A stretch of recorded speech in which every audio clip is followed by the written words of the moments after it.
Hello, and welcome to our stream for Game Night Hangout. We're playing House of Danger tonight with lead designer. I didn't get a chance to ask you, Aaron, how to pronounce your last name. Aaron Donogh? Donogh. Okay, Aaron Donogh. Just Donogh. Yep. Just Donogh. But don't worry, I respond to any version of it. So. Awesome. Well, yeah, thank you so much for joining us. We got connected through, I'm blanking. Why am I blanking on his name? My brain is not working right now. Our mutual Ashwin? friend, this lovely human Ashwin. Yes. Yeah. Yes. Through Ashwin. I'm very grateful to him for introducing us and really excited to get to play this game that you worked on many years ago and talk about stories behind the creation. Yeah. And I'm eager to be surprised by what I did 6 years ago. And joined by my regular co-host as well, Robert Cole. Thanks for being here, Robert. And Robert will be our narrator. I'll be running the camera and Robert will be reading for us, and we can make our choices together. And please do, anybody in chat, pipe up and let us know what you think is a terrible idea or a good idea, and we will consider your suggestions. All right. If it involves monkeys, it's usually a terrible idea. Sometimes it goes okay. Sometimes it's like just a close call. Yeah. But let's go ahead and switch to the table, and we can talk about the recap of what we've got so far in general, what we're going to be doing for anybody unfamiliar with this game who's tuning in or watching the replay just for this chapter. So we've got this board that has our danger meter and our psychic scale. Right now, we actually got a bonus that let us go even beneath sort of the starting point. And so we're on the lowest 3. This means that when we need to roll a die for a challenge, 3 is the number that we need to beat at that time. And sometimes we're going to get instructions that we have to increase that scale. And then the psychic scale is kind of our... we want that to go up. We don't want the danger meter to go up. We do want the psychic scale to go up. And we'll get challenges sometimes, or not challenges, but sometimes we'll get challenges where we get a +1 to the challenge roll if our psychic scale is at least such and such. And sometimes we're told we can draw a card if our psychic scale is high enough. And then each chapter has a different set of decks, which I've already got the decks out for chapter 5. We also, the things that we get a lot of times when our psychic meter is high enough are these premonitions. This is the one premonition that we've earned a lot of them. I think that this one might have been the cloning chamber, which we avoided already. Yeah, I think you're right. We were in a bathroom a long time ago, and I don't feel like this helped us make the right choice. Nothing bad happened in the bathroom. I don't know. Maybe we just... Contrary to what Bob's Burgers tells us, bad stuff did not happen in the bathroom. And both of these and this one, I think we got the hints on all of these. Mm-hmm. But this one we have had for a long time, so I think it might just be something that we never even considered doing. And maybe it's something way later in the story, and it was like an early chapter we need to remember for a long time. But we've got all those. And then as far as, there are also these challenge boosters that give us plus some number to certain kinds of checks. There's different types of things that we need to, there's climbing, strength, fighting, etc. So this one gives us +2 to strength. This one gives us +2 to climbing. And we found the tear gas gun last chapter. That one gives us +2 to fight, which is great because we had lost all of our other weapons before that point. Yeah. That's where we learn the lesson. Don't get into a knife fight with a monkey. Yeah. It was like a monkey that's being controlled by an evil overlord, especially then. And then we also got the ability telekinesis, which is a little bit different than a challenge booster. When we use a challenge booster, we have to commit it to the challenge. And if we get a 1, we might completely obliterate the challenge booster, like lose the item. But with this is just something we can do. We take a penalty on the danger meter to do something over if we really care about it and we failed. We also have a battery that I don't think we've ever had a chance to use. Yeah. And this crystalline cap and large metal rod, I think we found what they actually were and got benefits for finding those out. They're unlikely. I don't know if we'll need them again, but I don't think it told us to get rid of them. No, it didn't tell us to get rid of them yet. Same with this key card. We've used it, but it didn't. How about the whirring ball?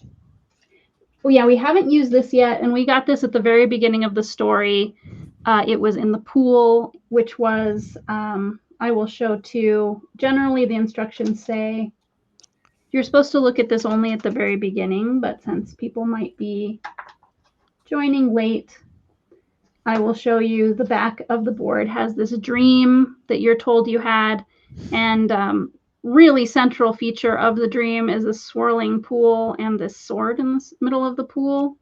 And in the very first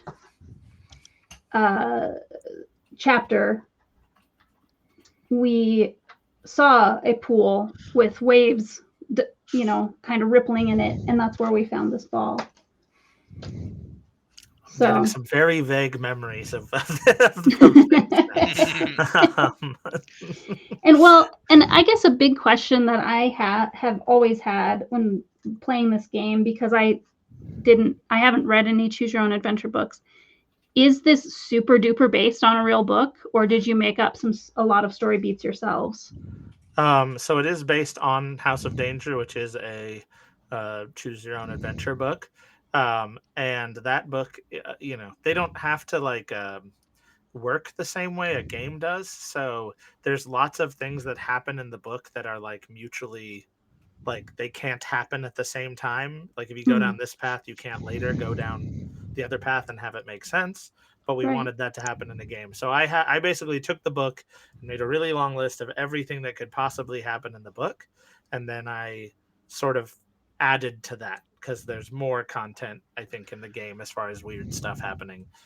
Okay. And luckily they were a really easy licensor to work with, and they weren't demanding that we stick to the very specific stuff that's in the book. So they were okay with you adding things that were along the lines of this is similar to this other thing that happened. It's the right flavor or whatever. Okay. Yeah. I could imagine that a more strict licensor would be no, you have to basically remake the book just in board game form. There's many stories about licensors I am probably not supposed to tell that would go right along with that. But for the interest of my future career, I will be quiet about other licensors. Right. Yeah. Certain fandoms have a lot of attachment to canon, and all of that sort of thing can be tough for really big titles, I'm sure. Now, the one question that I have then is about the artwork, and that's how much of the artwork was taken from the book, and how much of it is just sort of they had to make everything that looked like a previous artist's work. I believe, unless I'm mistaken, that all the artwork is original. I don't remember who was the art director on this project, so I don't want to miscredit anyone, but somebody. First of all, our studio head at the time, our creative director, he was a huge fan of the Choose Your Own Adventure books growing up as a kid. So he really had a vision for the project that then I kind of jumped in and helped make real with gameplay.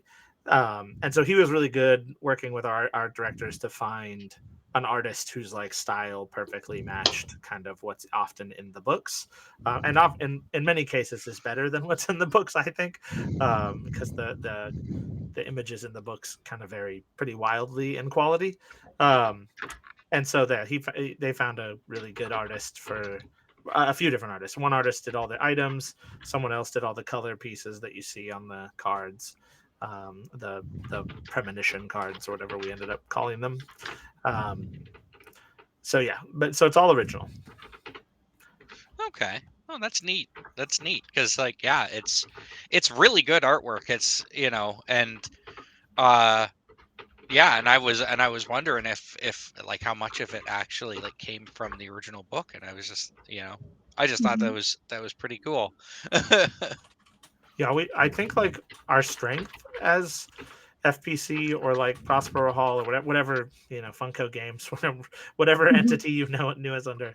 I think like we had really great theme. Like we really great getting into theme both in a gameplay sense and a visual sense. That was important to us. I think Mhm. sometimes we did it when it wasn't even the right business choice. Like making a deeply thematic Fast and Furious game might not have been the best plan from a business sense, but the true fans, like always love it. So it's nice to see. In I don't in think I what ever sense played would it that one. be bad for business? Well, I think because some things like I don't think that's a particularly deep fan base, the Fast and Furious.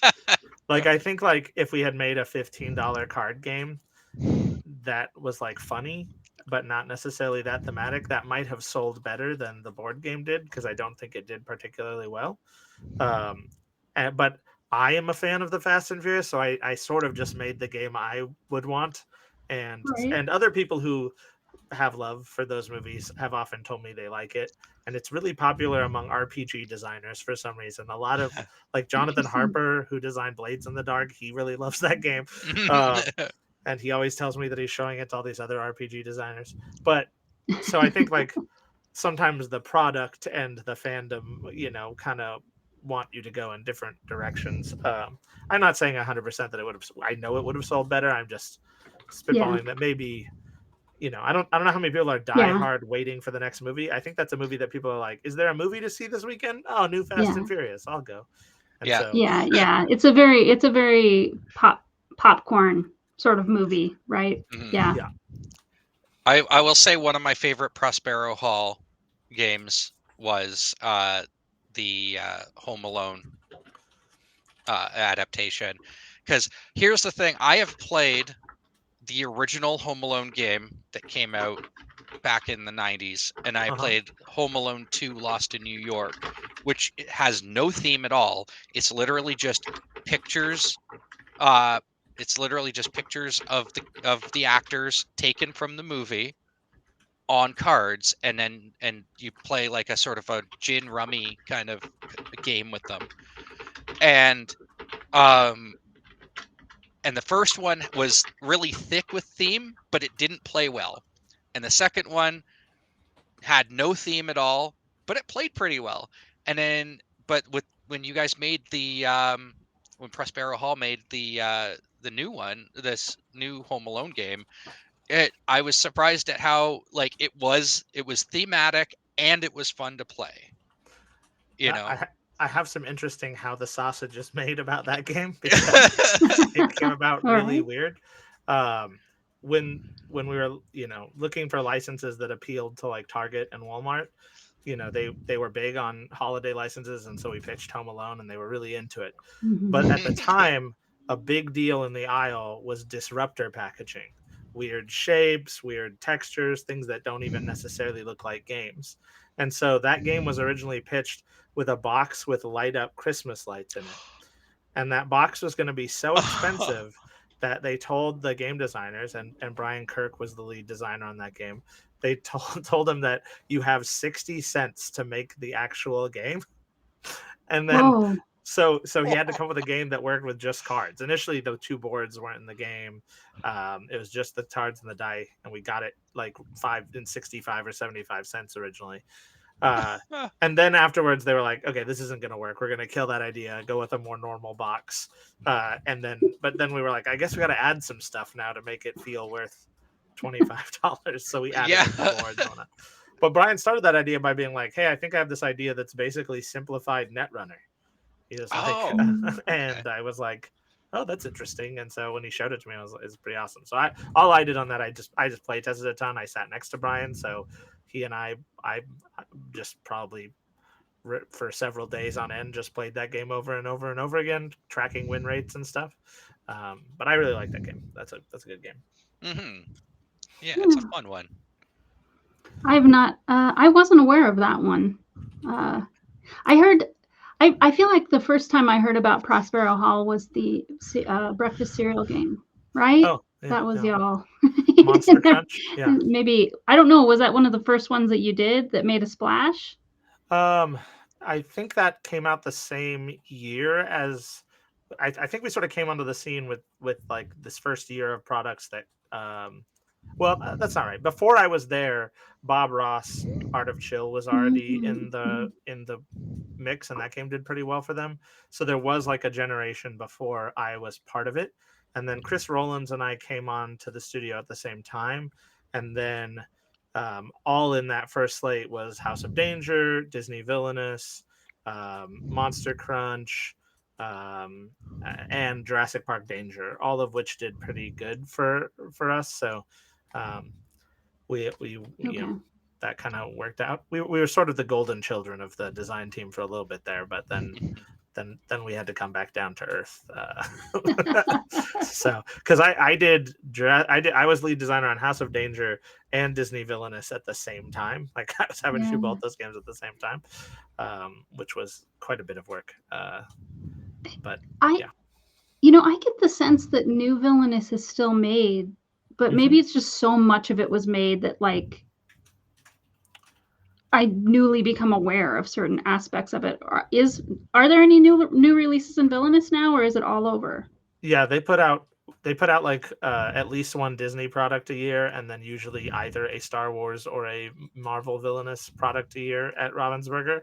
Nobody like Brian Kirk and I, who were the designers of the original, I don't think have touched it. Peter Lee did a few of them too when he was with us, but so I think it's all new people, and I haven't played the newest boxes, so I can't really speak to them. But we did the IP got purchased by Ravensburger when. Well, we always did it for Ravensburger because we were just a creative studio, and then when Funko bought us, Ravensburger ended their contract with us, and kind of we would have had to anyway.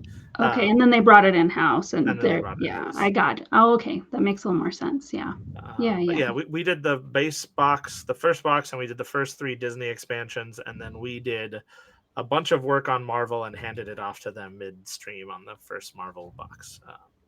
Yeah, I was saying there's somebody in my weekly-ish game group that has a lot of them, and a lot of the Villainous. And I was saying to one of our one of our people that comes to game night, I think that these games, Villainous, are really important for growing new gamers because honestly, I think it's that one mini piece, that piece that you get as your villain's like very fancy chess piece, It's just like, oh, that's cool. That's done in games, you know what I mean? And then it kind of opens up the horizons, I think, for people. Yeah, I was big on like that the license would hook people so you could be a bit more aspirational with like the complexity of the game, as opposed to like a traditional mass market version of a license. And so and other people on the team shared that. And sometimes it worked, I think, economically. I think it worked overall pretty good, on that the games are good overall, at least good. But I think as like products, sometimes it worked monetarily. And like I said, with Fast and Furious, I don't know how well that did, but it was always fun. Oh, you mean, okay, you're saying not just for Villainous, but not just for Villainous. No, but I think in general. But Villainous was sort of the Villainous succeeding, I think, let other people in the company see that we could go a little bit bigger with the games, because someone else was originally the lead designer on Villainous, and they had a different vision that was very much Magic-like. And when I played it the first time, I remember saying like, oh, this doesn't feel like I'm a villain to me. It just feels like I'm trying to murder Hercules or whoever the hero is. I just want them dead. But in the actual stories, the villain has a plan, usually that doesn't involve killing the hero, for most of them. Sometimes it does. And then like the heroes come and interrupt that plan, and they're like a nuisance, and you're trying to, and I was like, so I wish you were scheming. And so that's how we got to a game where every character has their own win condition, despite it being a mass market game. I noticed that when I first played Villainous was the whole idea of you're not killing the hero, you are banishing the hero, and sometimes even banishing the hero is not necessary. I think I'm trying to remember which hero it was, or which villain it was in the original game. Was where banishing the hero wasn't a necessary step in winning for you, because the hero really wasn't a problem. They just kind of stumbled in the in the movie, in the context of the movie. I think it may have been Aladdin, in fact, actually, Yeah. Jafar, because I think Jafar's, like, one of his win conditions wasn't even banish Aladdin. It was just get, you know like, become the genie or whatever. Yeah. Yeah. Be in power. Yeah, I Mhm. be mean, in power. Yeah, the Queen of Hearts has to win a croquet game, so she doesn't really have to like be that's Alice. yeah, that's right too. So yeah, most of them don't. I mean, when you look at the story and you think about it, it's like if the hero shows up and messes things up, but like Mhm. you know, Prince John isn't there to like kill Robin Hood until Robin Hood shows up and starts stealing his Right. ill-gotten taxes. Right. So Right. like, and so that we just redid it, and then me and Brian Kirk kind of worked together. I had a system, he had a system, we blended the both parts, and then he had to work on an Incredibles game that was more kid game a lot, so I was kind of I just took the natural like lead role on Villainous and kept pushing villains, and um, Stephanie Straw helped a lot. She played a lot of one-on-one Villainous with me, trying to balance the 6 characters as best we could. Um, but yeah, that was fun. I mean, these are all they're fun. It's fun to get paid to make games full time. I have been extremely lucky in getting to do that now for the past I don't know, since 2016, 2015. So I'm about 10 years or so. Yeah. And it's fun. You get, it's when you cobble all your extra time, when you like have to have a day job and you're like trying to put it together in your free time, um, it's tough to make as much progress as when you just get to do it 9 to 5, or often longer than 9 to 5 sometimes, but Yeah. every day. Well, and you have, especially when you have the resources of like other people around you also working. Like your situation was even more ideal than someone who just kind of goes full time with it on their own, because you just said like you were sitting next to somebody every day who was one of your creative friends, your collaborators, so you had people to bounce things off of. That can be very energizing, I think. Yeah, I totally. Especially because then you had, you got brought in on like, can you play this and help me with this? When you're a little stuck on something, and give you something else to work on. So it always had so much stuff to work on, and that worked really good. It was awesome. I mean, I'm still part of a team. I'm just in charge of the team now, so it's a little different because everyone kind of has to do what I say. And if they want to stay and work there anyway. that's I try to wield that power responsibly and as democratically as possible, but so it's a little different, but it was really fun just to be on the teams. It sometimes gets really stressful because people are passionate when they're working on games, so Yeah. I'm not gonna lie, there were some heated conversations from time to time, but I liked it. We worked on a lot of fun stuff there. It was my favorite time designing games so far in the industry is some of those years, especially the pre-Funko years. I think were really great. Yeah, where you're doing more of a variety of things. Right. Yeah, and just we weren't attached to a giant publicly traded company. Yeah, there was less of that smaller. pressure. Yeah, the investor pressure and that sort of thing. Yeah. Yeah. Well, because it's a Protospill Online channel, I just need to plug that vibe that you're describing is the 3 days of Protospill Online, but you get to do it online from the comfort of your own home. You're surrounded by your creative friends, and I think that's part of why the people who come find it energizing. Yeah. We're here to lift you up. We're here to lift you up, and yeah, we're here to lift you up and encourage you in your gaming journey, in your game creation journey. Yeah, and help you find possible collaborators outside too, and certainly get a big thrust of work done over that weekend of Protospill Online. Mhm. Okay, this was the I felt that we wanted to have a conversation, so I let us switch away from the game for a minute there, but we'll try to Yes. get back on track there. With this was the last one of our items that I hadn't shown you. The Marsden family ring, which I expect we're done using because it let us get out of a portal in the creepy dollhouse in chapter 2, but Mhm. it didn't tell us to get rid of it, so maybe it'll come up again. No promises. All Yeah. right. I do have a question about the dollhouse because, and Well, we hopefully think we cheated, we probably. Is that think the we question? cheated. Yes, Yeah. we think we cheated, and we want to know from the official source what happened here. Because Are you supposed to be allowed to? Do you remember the king and the queen doll?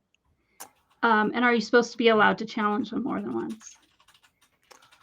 I do remember the king and the queen doll. I do not know if you're supposed to be able to challenge them more than once.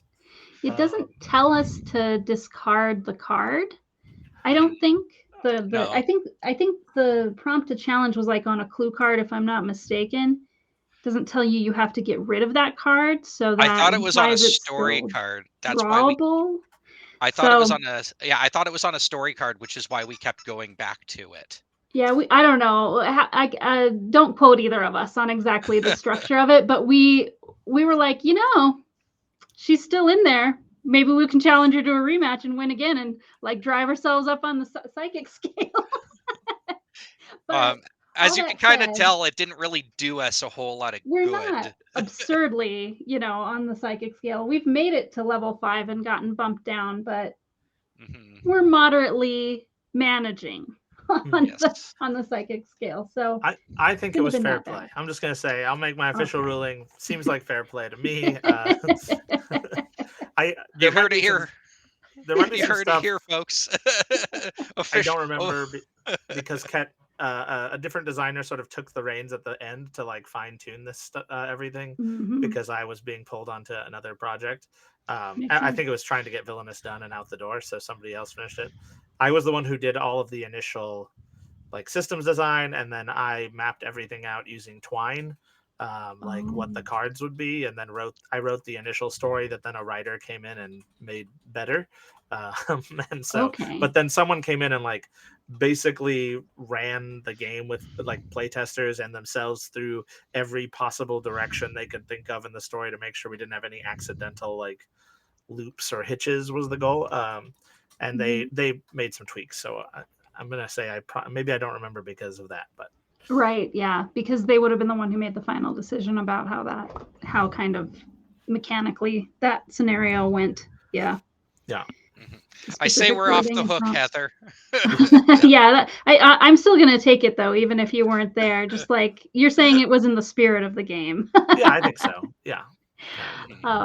Yeah. Okay, well, at the end of the last chapter, and I will, so here's the rundown too of my experience with this game. I played chapters 1 through 4 with my local friends in like 2018 or so. It's been long enough, I had mostly forgotten all of it. But we stopped at the end of chapter 4. I think somewhat life got interrupted, but also the end of chapter 4 kind of comes to everything you've been doing the whole time has been resolved. And then this happens. So it kind of felt like the story, it was okay to stop. And so I'm actually truly completely green on chapter 5. We never played it at our house. Oh, you know what else happened is someone was having like his daughter was having a party and he asked me if he could borrow this game. So I took a picture of where we were and we were at this point and I refactored everything and let him use it. And then I never reset it, right? I also made it hard for myself to play from my save points. But that's a cool thing about this game, that it can be reset. You don't have to throw it away like exit games and stuff like that. And I like it when story games like this don't ask you to waste materials. Mm-hmm. So we were told all the sentient monkeys were disconnected from the machine, chased the evil lab assistant away, and then we were interrupted by a loudspeaker blaring that there's an invasion. So that's where we are in the story, and then I will turn it over to our narrator. Yeah. This is the part where we ask, did we really break it? Uh, all right. You've crossed the deadly estate surrounding the Marsden house, come face to face with spirits from beyond the grave, and found yourself at the mercy of strange scientific experiments. You fought oversized, super intelligent chimpanzees, freed them from mind control, and discovered a counterfeiting ring along the way. That's a lot of stuff. Yeah, it was a big day. Yeah, big day. Um, Now a fleet of UFOs is barreling towards Earth, and unless you can free the imprisoned alien ambassador before they arrive, the entire planet is doomed. The alien is locked away in the old prison beneath the mansion, Professor Marsden says. It's a dangerous labyrinth that is not easily navigated. What are you talking about? You reply. There are 3 cells in that place. We were there 45 minutes ago. That's the new prison, the professor says, where antisocial chimpanzees are held until they can be rehabilitated. The entire compound is built over the ruins of the old prison, which burned down more than a century ago. My great great great grandfather was the warden. You remember your strange out of body visions in the elevator and the deep sense of foreboding that came with them. We should never have put him down. There. Oh, okay. Oh, It's a very meaningful word that's break. yeah. No Very kidding. true. The professor says the prison has always been a horrible, cursed place, but now the creature has found a way to make contact with the world outside his cell. Wait a second, you say. This alien ambassador isn't just responsible for my nightmares, is he? Pardon me. The alien was the one who called me this morning. Phone home. Um, but how did he even find me? The phone book is full of private investigators with far more experience than I have. You suddenly remember, however, that your Yellow Pages ad doesn't list you as an aspiring detective, it lists you as a psychic investigator. I'll find the alien, you say, to reassure yourself as much as the professor. I was born to do this. Before he can respond, the professor notices something on the mainframe console and gasps. The alien armada will enter Earth's atmosphere in just 20 minutes. You must find the alien ambassador and free him quickly, or all is lost. Draw clue 108 to discover your goal. Release the alien ambassador and attempt to save planet Earth.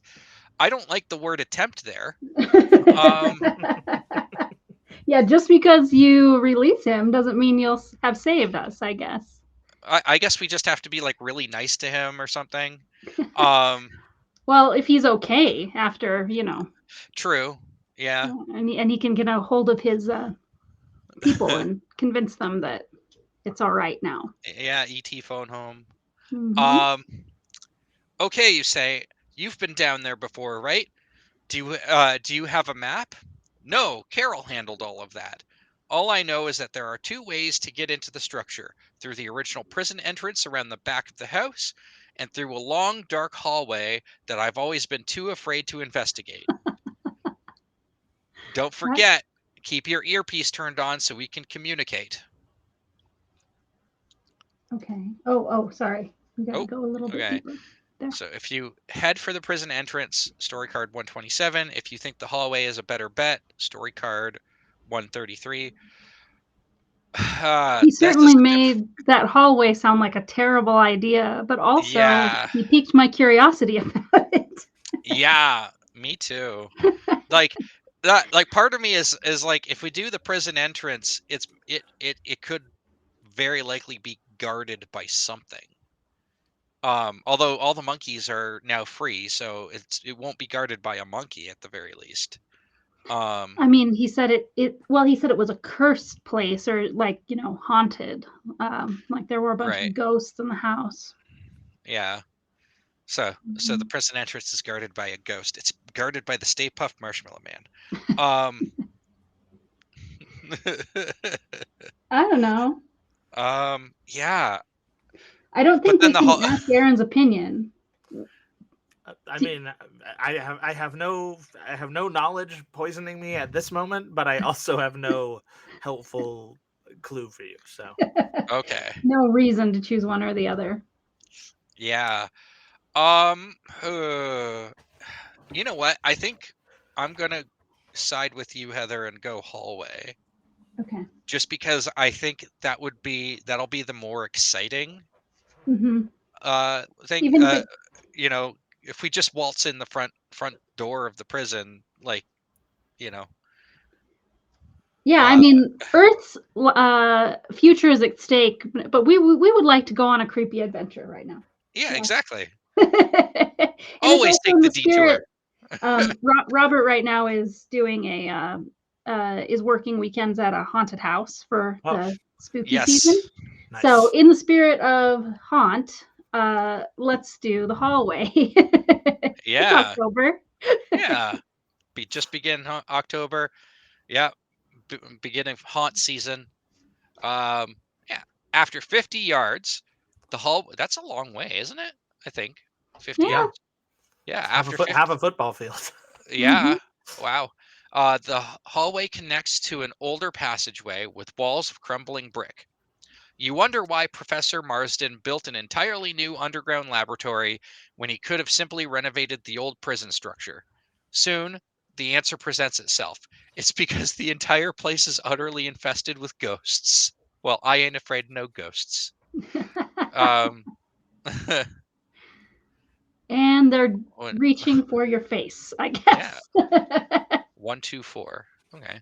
A spectral figure in black and white in a black and white striped uniform floats towards you. He probably died in the prison when the prison burned down because he's on fire. Does ghost fire burn living people the way normal fire does? The spirit attacks. So you're about to find out. Required challenge: fight the flaming ghost. If you have clue 58, you win automatically. What was clue 58? Let's see. I gotta get these clues stacked better so I can see the numbers. We do not have it, whatever it is. Oh. Watch as it's like a proton pack or something. I wish I could tell you. I I wish I knew. Have our tear gas gun. Yep, that'll be super effective against a ghost. He just becomes part of the tear gas. Mhm. Yeah. Okay. Oh, and Aaron, so this part is new to you. We use this dice rolling so everybody can see it on the screen. An exciting moment as it happens. I will share the link with you in our private chat just a second. And you will be able to participate in it too. Let me get it right here. But yeah, it's like it's a very simple sort of shared room, like a lot of, online board game playing things. And then you'll just type your own name, and I need to type my own name on your own screen. And when you roll, it will show what you got. Do you let's see. Do you see the private chat in our stream studio? Oh, it says There's a name link. Dallas Dice Roller. Okay, that's why I don't want. Right. You can just type in there and make a different name. But we won't see it on the stream since you see my view of this thing. But should we make Aaron do the honors for the first roll? It looks like it was. I think It could be your turn, Robert. No, I think I want to see. I think I want to see how Aaron rolls this. All right. And the thing is, even if we get like just one, well, hopefully we won't get just one. I think because one that is means the we only. lose our tier cuss. But Yeah, I think even if we get just one, we will still pass this because we're at challenge level 3. Yeah. Yeah. So just don't roll a 1 because it would destroy the gun, is what you're telling me. Yes. Yep, that's exactly. Those are your instructions. All right. Here we go. We'll do it. So. Yeah. Oh wow, it's All super set. effective against the ghost. Okay. So we still have our tear gas gun. And so move forward 2 spaces on the psychic scale. We're at 19 now. Okay. Is that going into 5 or level 5? We Or are we are still- level 5 if we hit 21. Okay. So we got. Okay. All right. That's So it. from here, you can leave the room through a rotting wooden door or a hole in the brick wall that leads to a tunnel. So if you go through the door, story card 137. If you go through the hole in the wall, story card 142.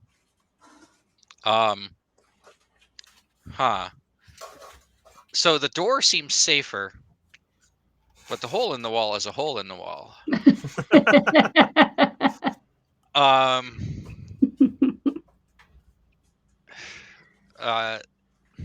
Personally, since we're on this big adventure, I think I want to go hole in the wall. But what are you thinking, Heather and Aaron? I mean, that was what called to my heart as well. So I think we could go with that if that was first impression, most interesting sounding for both of us. I'm always drawn to the option that sounds like it's going to be worse because I'm just always like, yeah, but that's what they want you to think. Right. Like in the previous chapter when we had to fire a small artillery gun at a wall. Yeah, that's how this hole was created as well. Previous visitor. There we go. Oops. I hope not to bother him, but I am going to sneak some dinner while you're reading sometime, so don't ignore me. don't. Okay. I just wanted to warn you, I will not eat near the mic or anything. But yeah, no problem. Sounds good. Yeah. The tunnel has been carved into the bedrock surrounding the lower level of the old prison building. It's dark and dank, but gets warmer and warmer as you progress. The tunnel splits into 2 passages. Down the first, you can see glowing pink crystals embedded in the dirt walls. They're throbbing unpleasantly, and they're buzzing too. The other passage is full of a thick green mist. At least it's quiet, and nothing is throbbing. Okay. Is it what comes? I don't. Down at the bottom? Well, I guess we need to get the numbers here. Probably. Yeah. It's continued on back. Okay, we need a picture. If you are level 5 or higher in the psychic scale, draw clue 117. We are not. No. Almost. No. Yeah, we are 2 not. away. Yeah. We need something else to happen to get up there and get those. Interesting. So it's interesting that the mist is what there's a picture of. Yeah. So as a person who is asthmatic, the mist kind of worries me. Yeah.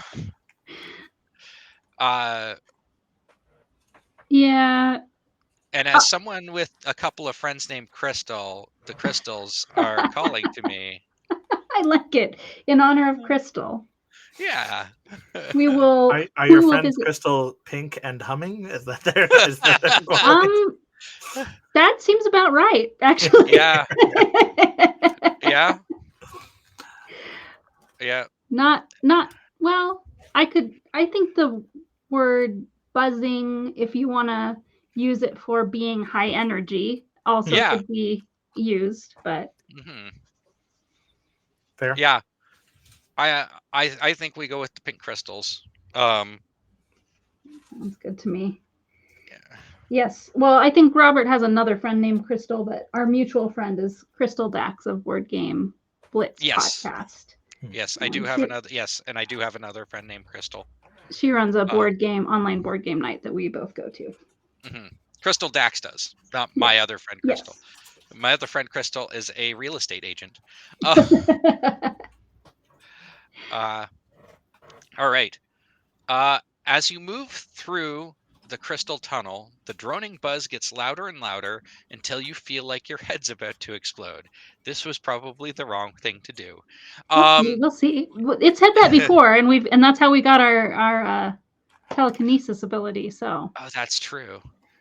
You try to turn back the way you came, but the constant overwhelming noise disorients you, and you stumble further into the din.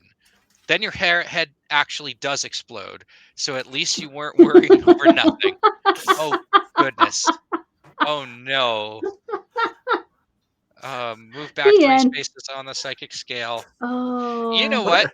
What Can a we jerk just put move. our Who put this in here? Can we put our finger in the page and just go back without doing? I don't know. No, let's just go back 3 spaces on the psychic scale and play proper. There was a big discussion when we were making this game about whether or not to keep the you turn the page and you die, because it's obviously kind of like antithetical to, I think, the way modern board games are generally designed, but it's such a core part of the brand to me, and like the identity of choose your own adventure is like you make an arbitrary choice and one of them leads to a death you couldn't really foresee, that we had to figure out how to put it in there. So it's in I it's my fault that this happened because I argued in favor of having it. But right.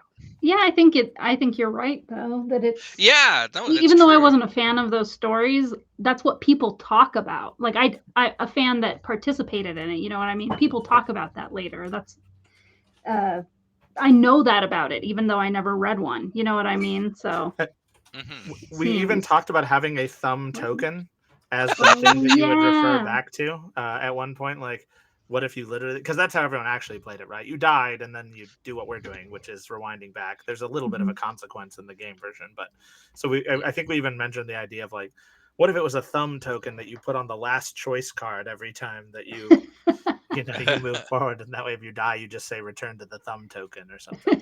Right. Or bookmark. I mean, everybody used their thumb as a bookmark, but I always we did do this. We did do this when we were like, we know that's a bad idea. That is not what we're choosing. We just want to read it. Then we wouldn't take the penalty. We did that a couple times last game. But go ahead, Robert. What were you saying? I was saying that I dog-eared my pages and stuff when I read books as a kid.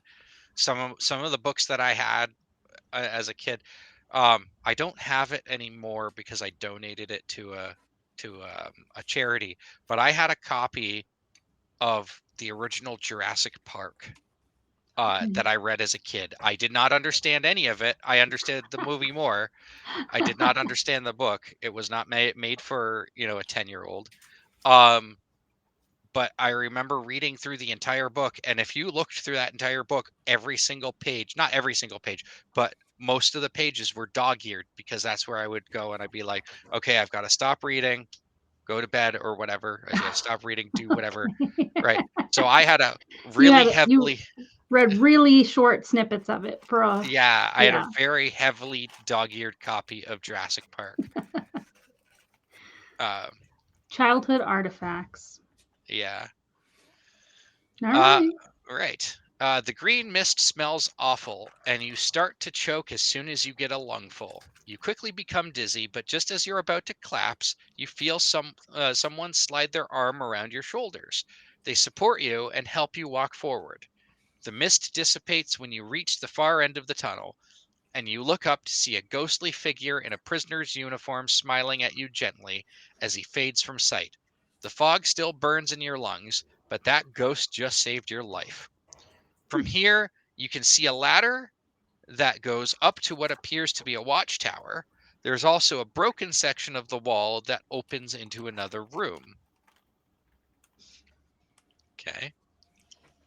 If you are look at the friendly ghost. Yeah, he doesn't really look like he's smiling. Yeah.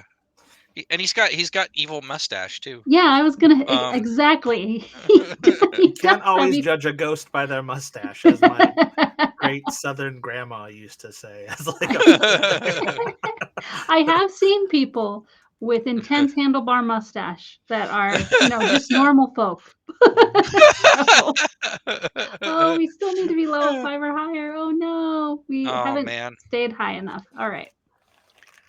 So if you climb up to the watchtower, story card 134. If you climb through the broken wall, story card 122. Part of me wants to go to the watchtower because I think that might be actually like kind of helpful. Rather than climbing through the broken wall just blindly. Yeah. But I don't know. Like, Well, we've been doing a lot of going through holes in walls. mhm. We already went through a hole in a wall. Yeah, we did. Yeah, I agree that Watchtower implies something useful, like maybe Mhm. finding, like wayfinding, being able to wayfind a little better from getting to high ground. Maybe. Yeah, that's what I We'll was thinking see. too.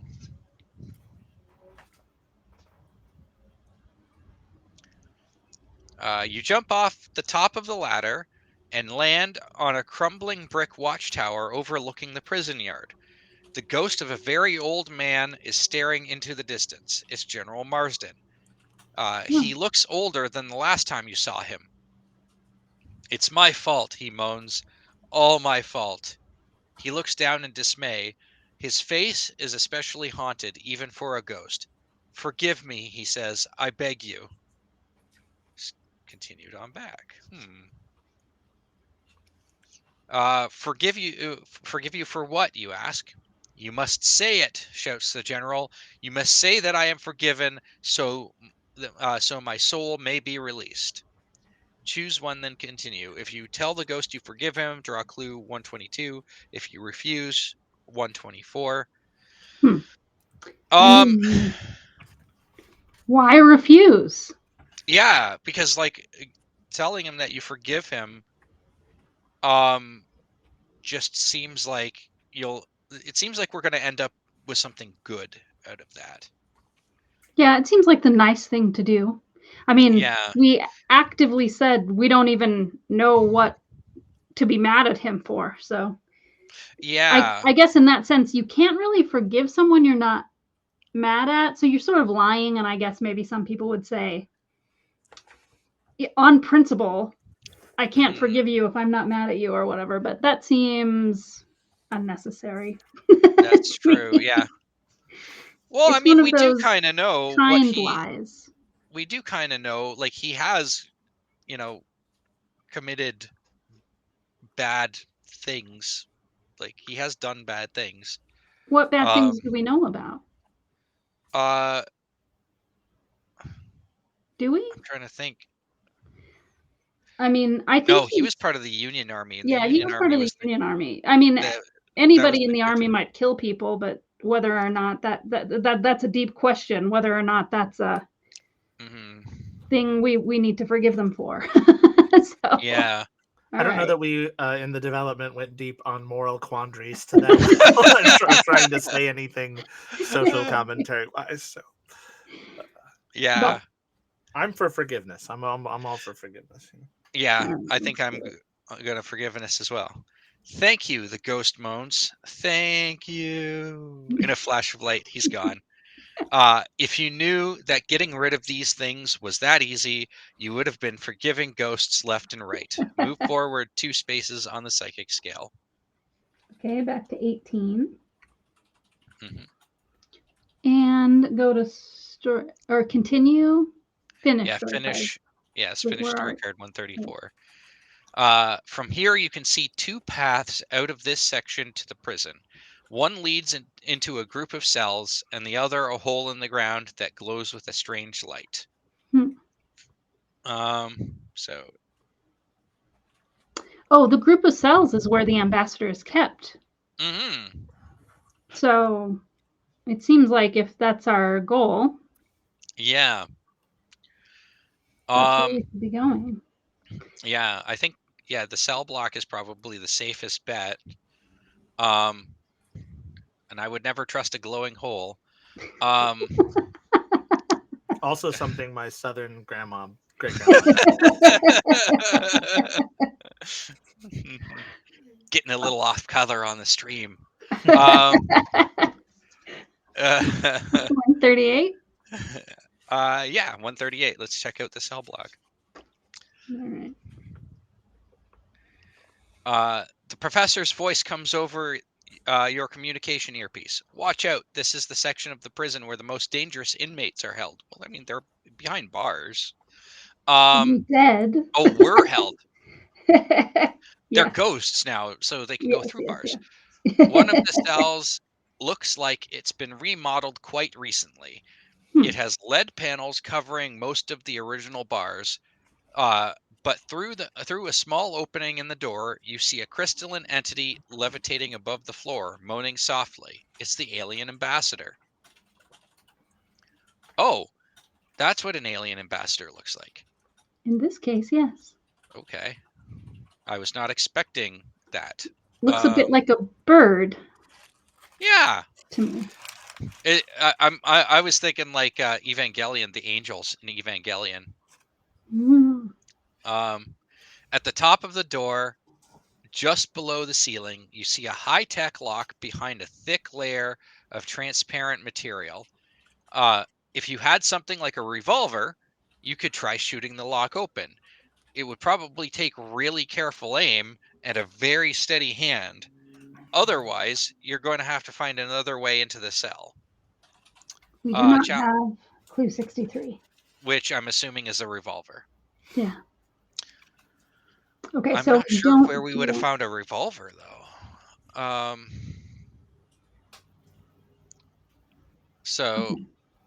Okay.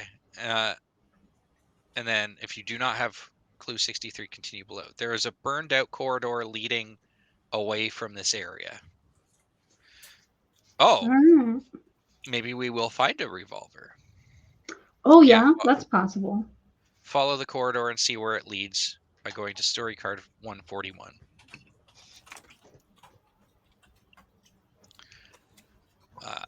This is the old cafeteria, and dozens of ghost prisoners are milling around, along with one frail-looking female specter in a tattered dress.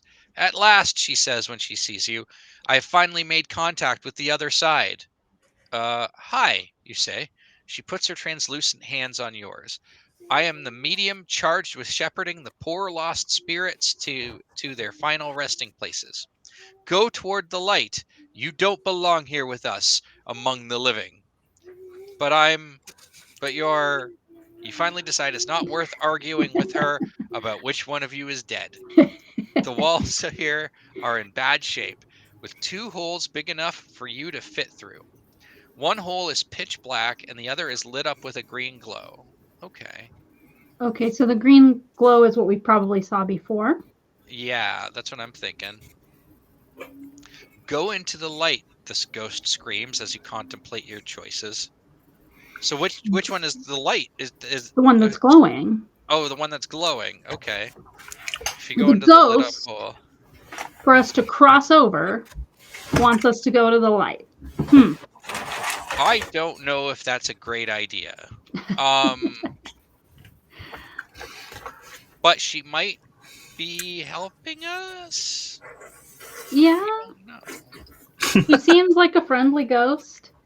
Yeah. And I don't know. I mean, the green glow, it's interesting that the green glow is sort of a combo of the mist and the crystals. The mist was green, the crystals were glowing. Mm-hmm. Do you know a crystal who's green and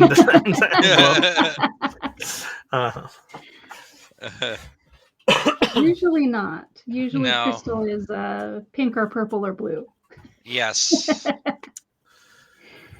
Sometimes all 3 of those colors at the same time. Right. While vibrating wildly. It was crazy.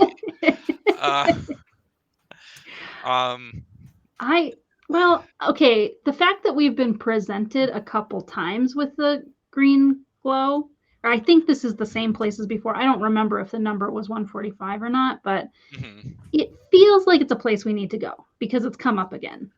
Yeah, that does make sense. I did think of that too, actually. Okay. So. And if we die, we die. Whatever. We'll work it out. We'll just go about being crappy detectives. Right. Yeah. And not getting any of our premonitions. Yes. You find yourself in the old infirmary. Inmates died on a regular basis here while the prison was in operation, so it was haunted even before the fire. Now it's home to the oldest and most cantankerous ghosts in the entire subterranean complex. They've spent decades collecting, repairing, and polishing scalpels, bone saws, and other implements of crude 19th century medicine, just waiting for some hapless creature to stumble in and be their patient. Today is their lucky day, but not yours. Oh no. No. Oh no. We Oh, can't. yeah. Oh, Okay. no. Well, it kind of looks like the cast of MASH. Uh, Alan Yeah, there's Alda's coming. Hawkeye, and there's Yeah, yeah. Alan Alda's coming for your spleen. Um, Oh, no. there's a clip. There's a clip where the thing, Heather. Alan Alda is coming for your spleen. Yes, yes. So I guess we go to the dark hole then. All right. Lots of holes. Lots of holes Yeah. in this story. Yeah. 45? Oh, that's a little. 35. 35. 35. Yeah. All right. Yeah, my method here is to separate the stack we've been to from the stack we've not been to. Makes it easier to put it away as well. The tunnel leads to an exit high up on the wall of a large lead-lined prison cell. Beneath you, the crystalline form of the chrysalic ambassador lies motionless on the floor. The ambassador looks up, sees you, and sends a telepathic message directly into your frontal lobes. What manner of creature can pass through the impenetrable walls of my prison? He transmits. Whoever you are, have mercy and free me from this tomb. Impenetrable walls? It's a tunnel. You think back at him. Have you even tried escaping? How long have you been down here? I am greatly weakened from my ordeal, the ambassador thinks at you. Also, it's really dark. Our dowel is going to come into play. The only way out of the cell is back the way you came. So if you want to take the ambassador back to the surface with you, you're going to have to lift him into the tunnel. He is quite heavy. Okay. Required challenge: give the alien ambassador a boost. So yes, so I think we will use our large wooden dowel in order to do that. I think it is your go. I like that we're Robert. giving him a boost, even though he seemed to be a floating crystal. Like he can't just levitate a little stronger. But he didn't have legs when we looked at him. He rolls, maybe. I don't know. Yeah. Well, he did say he was weak, so. Mm-hmm. All right, let's roll. And that's a 2, so it'd be a 4, right? Yep, which beats a 3, which is where we're at. So. All right. I am so smart. I am so smart. SMRT. little Homer Simpson there. Yeah.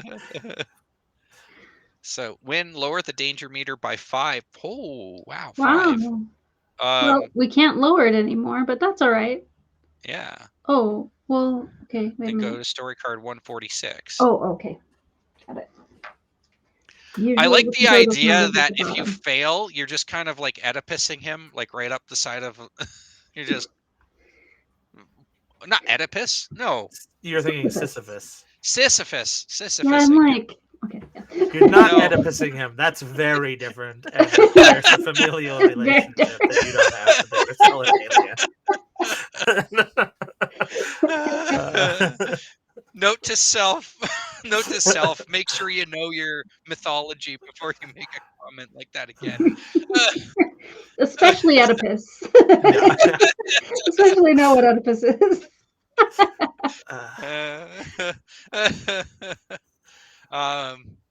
You drag the crystalline alien back to the security room where the professor waits. On the monitor, you can see a giant UFO entering Earth's atmosphere. Hurry, the professor says in a panic. The armada is almost upon us. The alien ambassador rushes to the console. He pushes a button and makes a series of harsh noises you can only assume are his native language.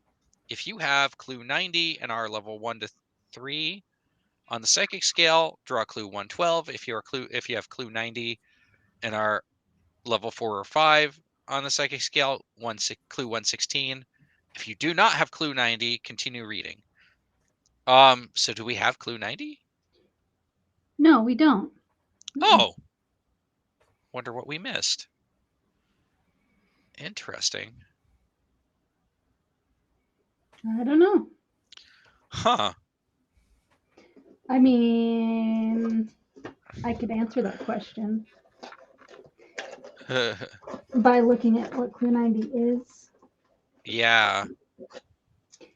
I won't show you unless I think we've made a mistake and we have it. Nope.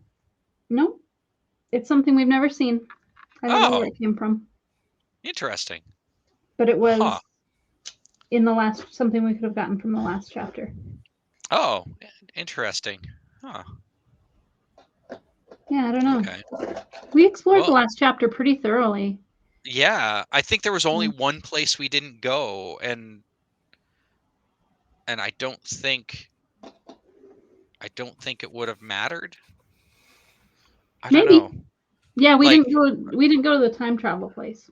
Yeah. Oh, that's where my favorite death in the whole thing that I remember is the time machine. I think yes. I might have. Does it involve trees being chopped down? I don't think so. Okay. There's a choice to travel to the past, to the future, or to stay in your current time from this like faulty looking, like rattly time machine. And my favorite part is that staying in the thing that seems the most safe, staying in the current time, is an instant death because the leaking time energy passes from the machine. It like explodes into you, and then you rapidly age and de-age into all of the various stages of your life before ceasing to exist. That's a very weird death. That's my favorite weird death. Yeah. Oh man, I can see why. Gotcha. Yeah. When he's finished, the alien sends you a telepathic message. I have contacted my people. All is well. So now what, you ask? Go outside and await their arrival, he transmits. Do not fear them. We have forgiven all your transgressions, and we will not murder you or the rest of your species. Thank you very much, flying crystal thing. So if you're level 5, go to story card 153, 2 to 4. Think something's fishy and demand more answers. Story card 140. Level 2 to 4 on the psychic scale. Trust the ambassador and wait for the fleet's arrival. If you are level 1 on the psychic scale, draw clue 119. Well, it's a good thing we're not level 1. Probably. We're not that terrible at our job. But all right. So it does seem like a little fishy. It does. Yeah. I think you're right. So 140? Yeah, I think you're right. I'm like, what did Aaron 6 years ago think while he was doing it? I'm trying to get into my former mind here. But right. I think it's fine to be skeptical. Yeah. I'm a born skeptic. Are you sure everything's fine, you ask? Because the way you said it didn't really sound like it's fine. The alien rearranges his face into what might be a crystalline scowl. Fine? Fine? Do you mean to ask whether it's fine that I was locked in a dungeon for years while your people tore my ship to pieces and stole technology you are not advanced enough to use or understand? Now that I think about it, your entire planet will die for your crimes, but the two of you in particular will truly suffer. The ambassador lunges at you. Cool. Fight the alien ambassador. Okay. I think we've got a pretty good chance. Okay. Yeah. We're still at 3 on the meter. It's just I need to not roll a 1. I need to not roll a 1 here. It's my turn. Yeah, because we want to keep our... Oops. Okay. Okay. 2 through 6, please. Thank you. Phew. There we go. We defeated the alien ambassador. We hit him with the tear gas gun. It's coming very handy. Yes. Okay, so 4 spaces. 4 spaces. Oh. Does that bring us into 5? It brings us into 4. Okay. But okay, danger meter by 4 and try again. Okay. So we just go to 147 because we did beat him. Yes. Is that a top 1 or is it just a really high? See, that's a creature that I think a tear gas gun would be. I mean, not top 1. Sorry, top 100. Potentially. I mean, do they have tear ducts? I don't know. Maybe. So. It had eyes, so. Yeah, true. You rush outside with the professor just as a massive fleet of crystalline flying saucers descends through the clouds. If only I had finished assembling my doomsday device, the professor laments. Wait a sec, you say. You were working on a doomsday device? Well, technically, it is a defense against doomsday devices, but if you point it the wrong way, it will definitely blow up the planet. You really, yeah. If you point it toward the ground, it will blow up the planet. If you really need to remember to point it the right way. The largest of the alien ships stops above the manor and hovers in midair. But it's all for nothing, the professor continues. Without my valence conduction capacitor, my quantum synthesis stabilizer, and my hypersonic isotropic resonator, all is lost. I think we have those. Yeah, I think we might have all of those things. Yeah. Ooh. They just look like buns to me, like the top buns of Yeah. burgers. Yeah, they do look like the top buns of burgers. Yes. We have come for your patties. Take us to your McDonald's. We only have a Burger King in this town. I'm sorry. 92, 96, and 102. Yeah. Okay. It's one of the beginner extreme demons. No, but Really? that's so confusing, though. I mean, we have the crystalline cap card. I hope I didn't make a mistake and not take a card that I was supposed to take last time. I'm gonna look again because I remember those names of things, and they're the things that we have. Yeah. But maybe I was supposed to. Maybe I missed an instruction to.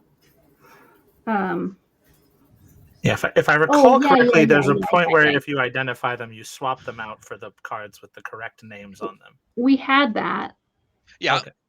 Yeah, we had that. If you do not have it, okay, keep this item and move. Oh, keep this item. Yeah, we. Oh, okay. Okay, right. So we have 90. We do have 92. I remember 92. We found that. We. Oh. Okay. Oh, we didn't identify them. We didn't identify one of them. We identified this one. I remember this. Yes, I remember that too. Okay. But we never found something about this, which is so frustrating because I know it's what he needs, Yeah.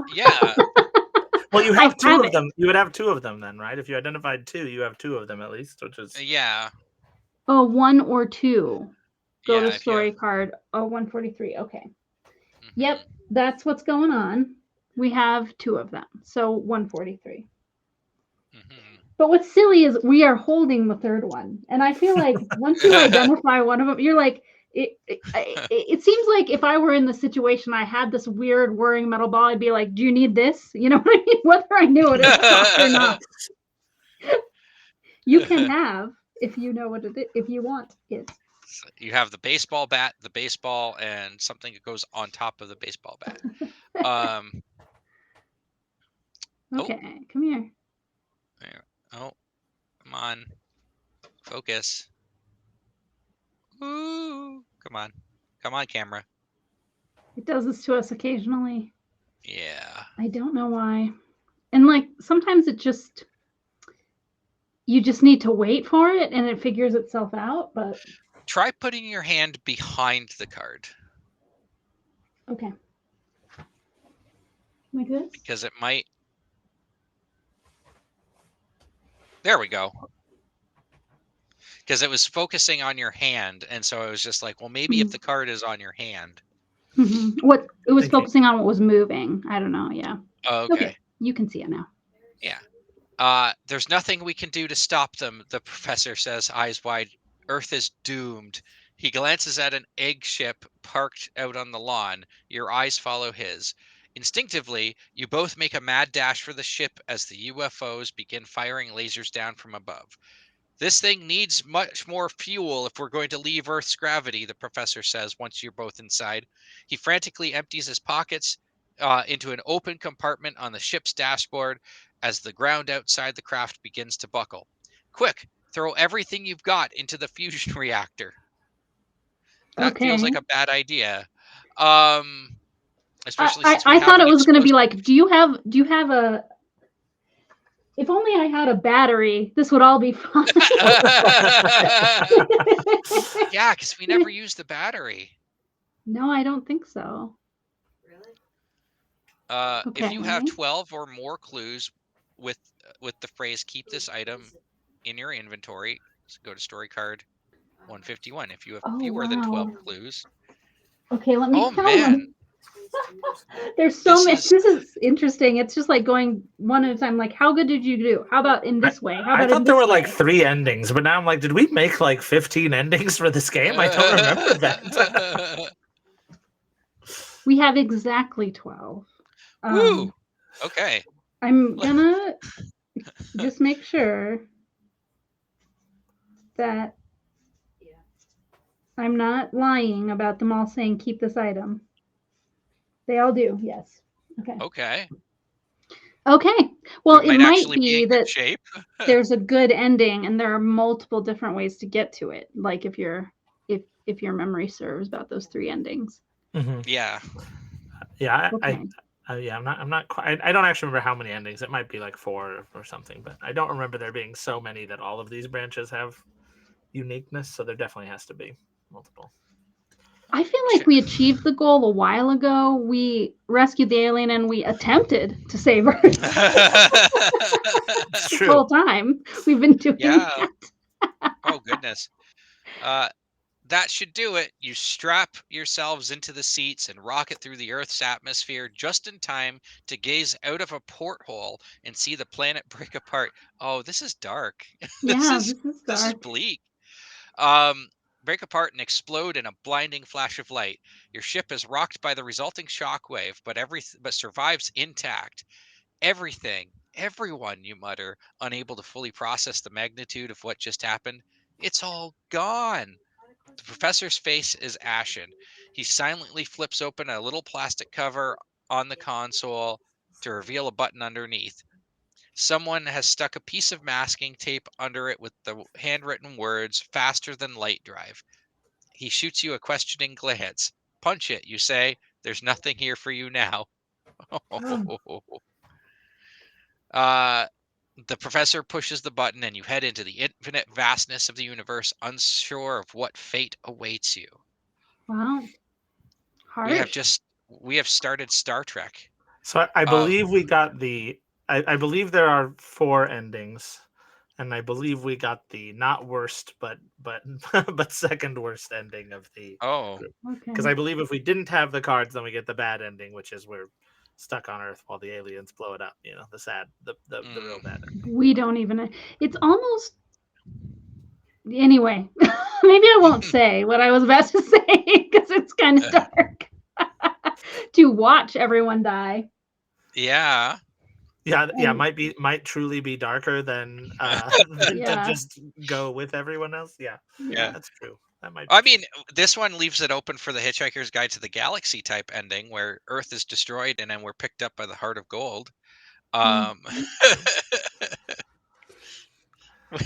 we travel around space with a 2-headed alien politician and his girlfriend. And a depressed robot. It definitely makes me curious as to how like we missed a couple of things in the last chapter. I guess we needed to do the temporal room more than we realized. Yeah, because that's the only place we didn't go. Yeah, We felt like we had explored chapter 4 pretty thoroughly. So, yeah.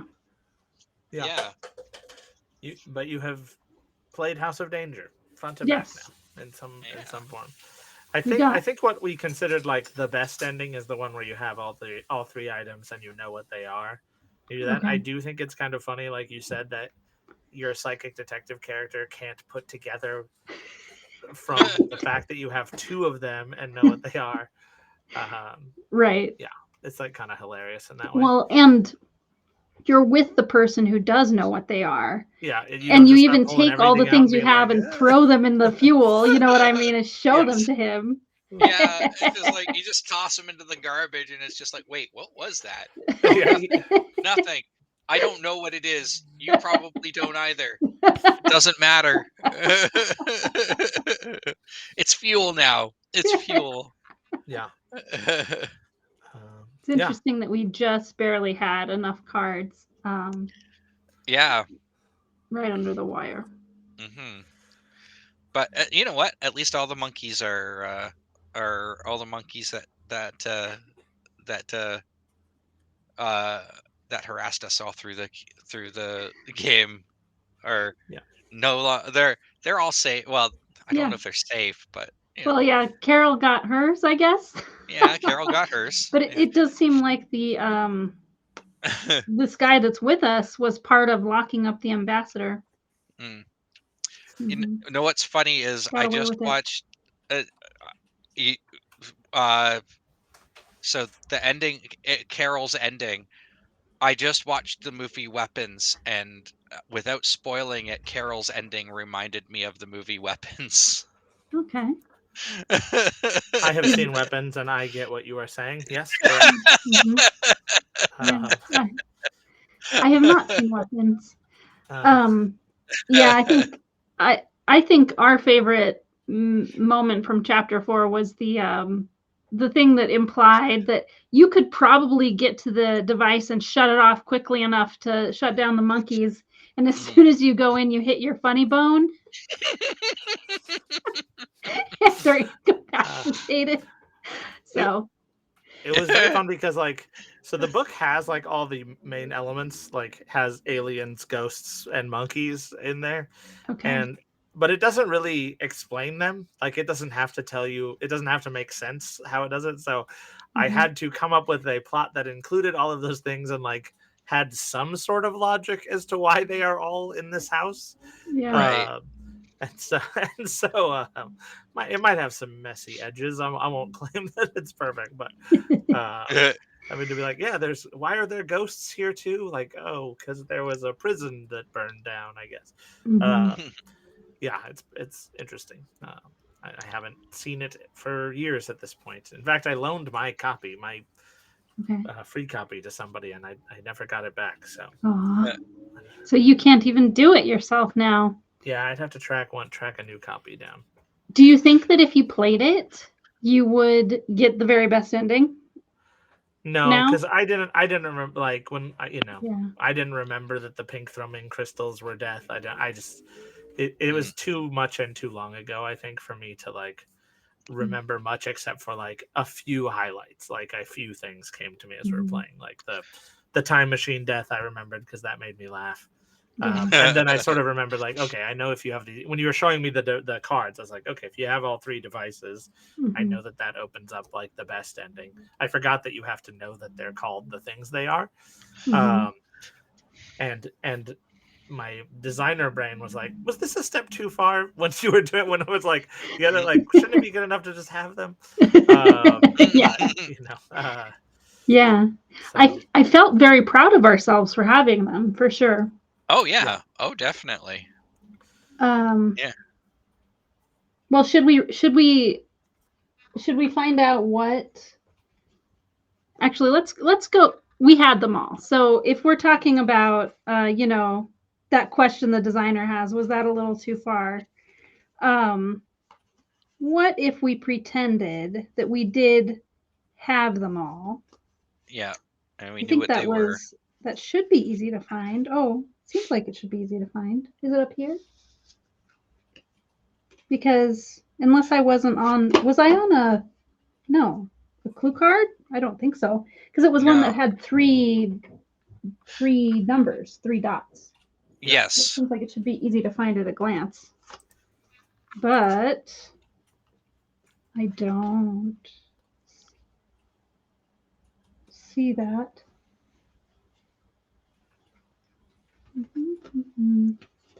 Should be on the back, I would think, of a card. The last thing you're doing.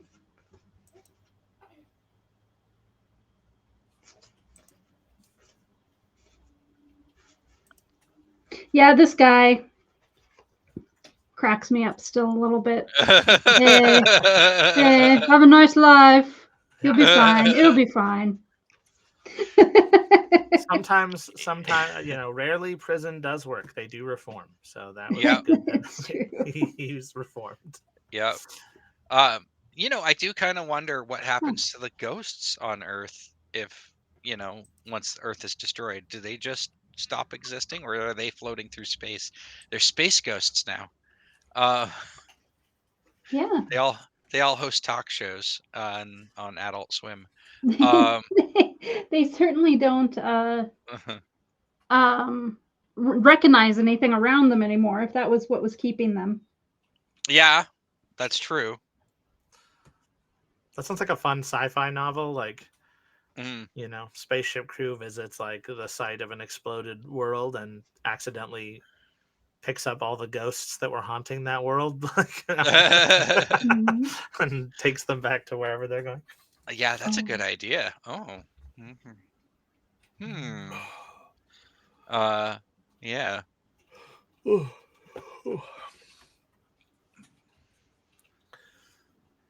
Oh.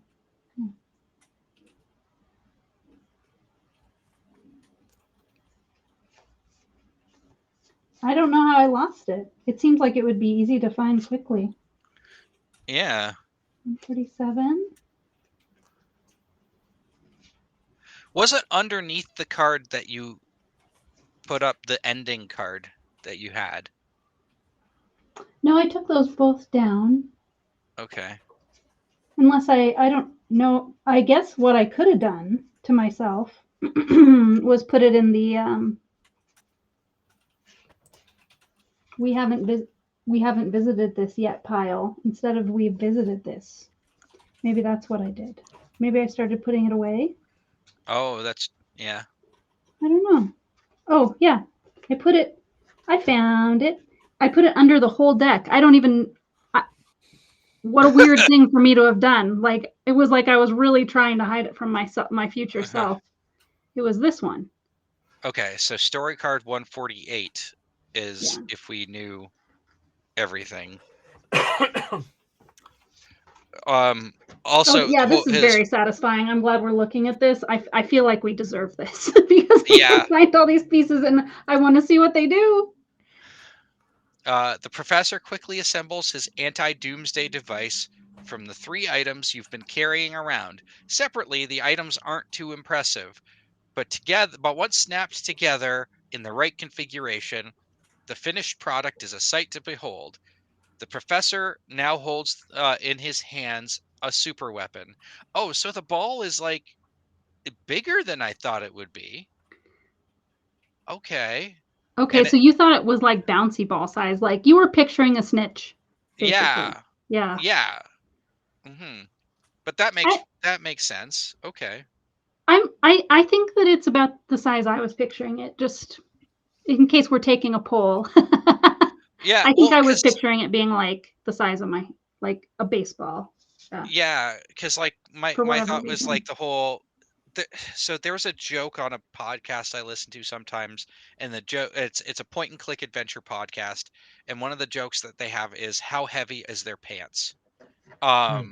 So because by the end of the game, usually a character will have so much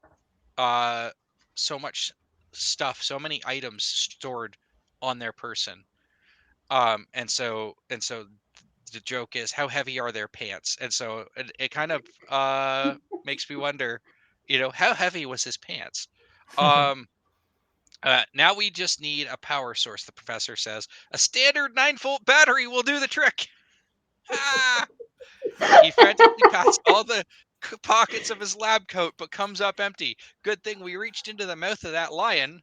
Yeah, so if you have all those clues, go to Any of story them. card It's an 150.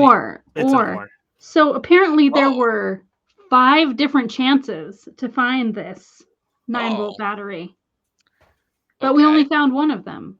Oh. Or I don't know. I mean, I'm guessing they're all these, but 31 is one of them. So Okay. says go to card 50, right? 150. Or 150, yeah. I remembered Which I'm this guessing joke. is I remembered that this was what the battery was ultimately for. Was that just carrying around a battery? As soon as you snap the battery into place, the professor's weapon emits a deafening hum and fires a blue beam of energy directly into the sky. The cannon nearly vibrates out of his grasp, and you rush to his side to shift some of the weight onto your shoulders and help him stabilize it. You remember he mentioned that pointing it in the wrong direction would blow up the Earth, which would, kind of defeat the whole purpose here. A column of red light erupting from the alien mothership merges with the professor's beam to make a soothing lavender. Fortunately for you, it turns out that purple energy is the secret weakness of chrysalic warships. Just the color purple. The beam engulfs the mothership, then bounces from ship to ship, lighting up the entire armada in a web of purple destruction. One after another, the flying saucers explode like fireworks until you're left staring up at an empty sky. The alien ambassador appears, staring at the scene in wide-eyed disbelief. He slowly backs away, turns, and bolts across the lawn to enter an egg ship, which flies away at the speed of light. You and the professor break out into a jumping high five. Earth is saved. If we were in person, we could do the jumping high five ourselves. Yes. We just have to do it like this. Yeah. Recede. Love that it ends on a snapshot of you two in the air. I mean, the book came out in 1982, and there's no more 80s way to end your story than the jumping in the air for a freeze-framed high five. It's a bummer that's not the picture here. Yeah. I also like that we know the alien ambassador also had at least 12 item cards because he was able to jump off in the egg ship. Right. Well, that was very satisfying to get to see what they actually made, since we did have them all. Yeah, I believe if you trust the ambassador, then he doesn't turn on you, and you get to fly off and go explore space with the aliens. I believe that's the other good ending, but not the super cool secret ending, or whatever how you want to think of it. Interesting. So, well, in that one seems like the best case scenario, because no huge masses of populations had to die. Right. Yeah. Yeah, that's from my perspective. Yes, that is true, but it's the more 80s action movie ending as you blow them all up. Right. Very Independence Day. It doesn't feel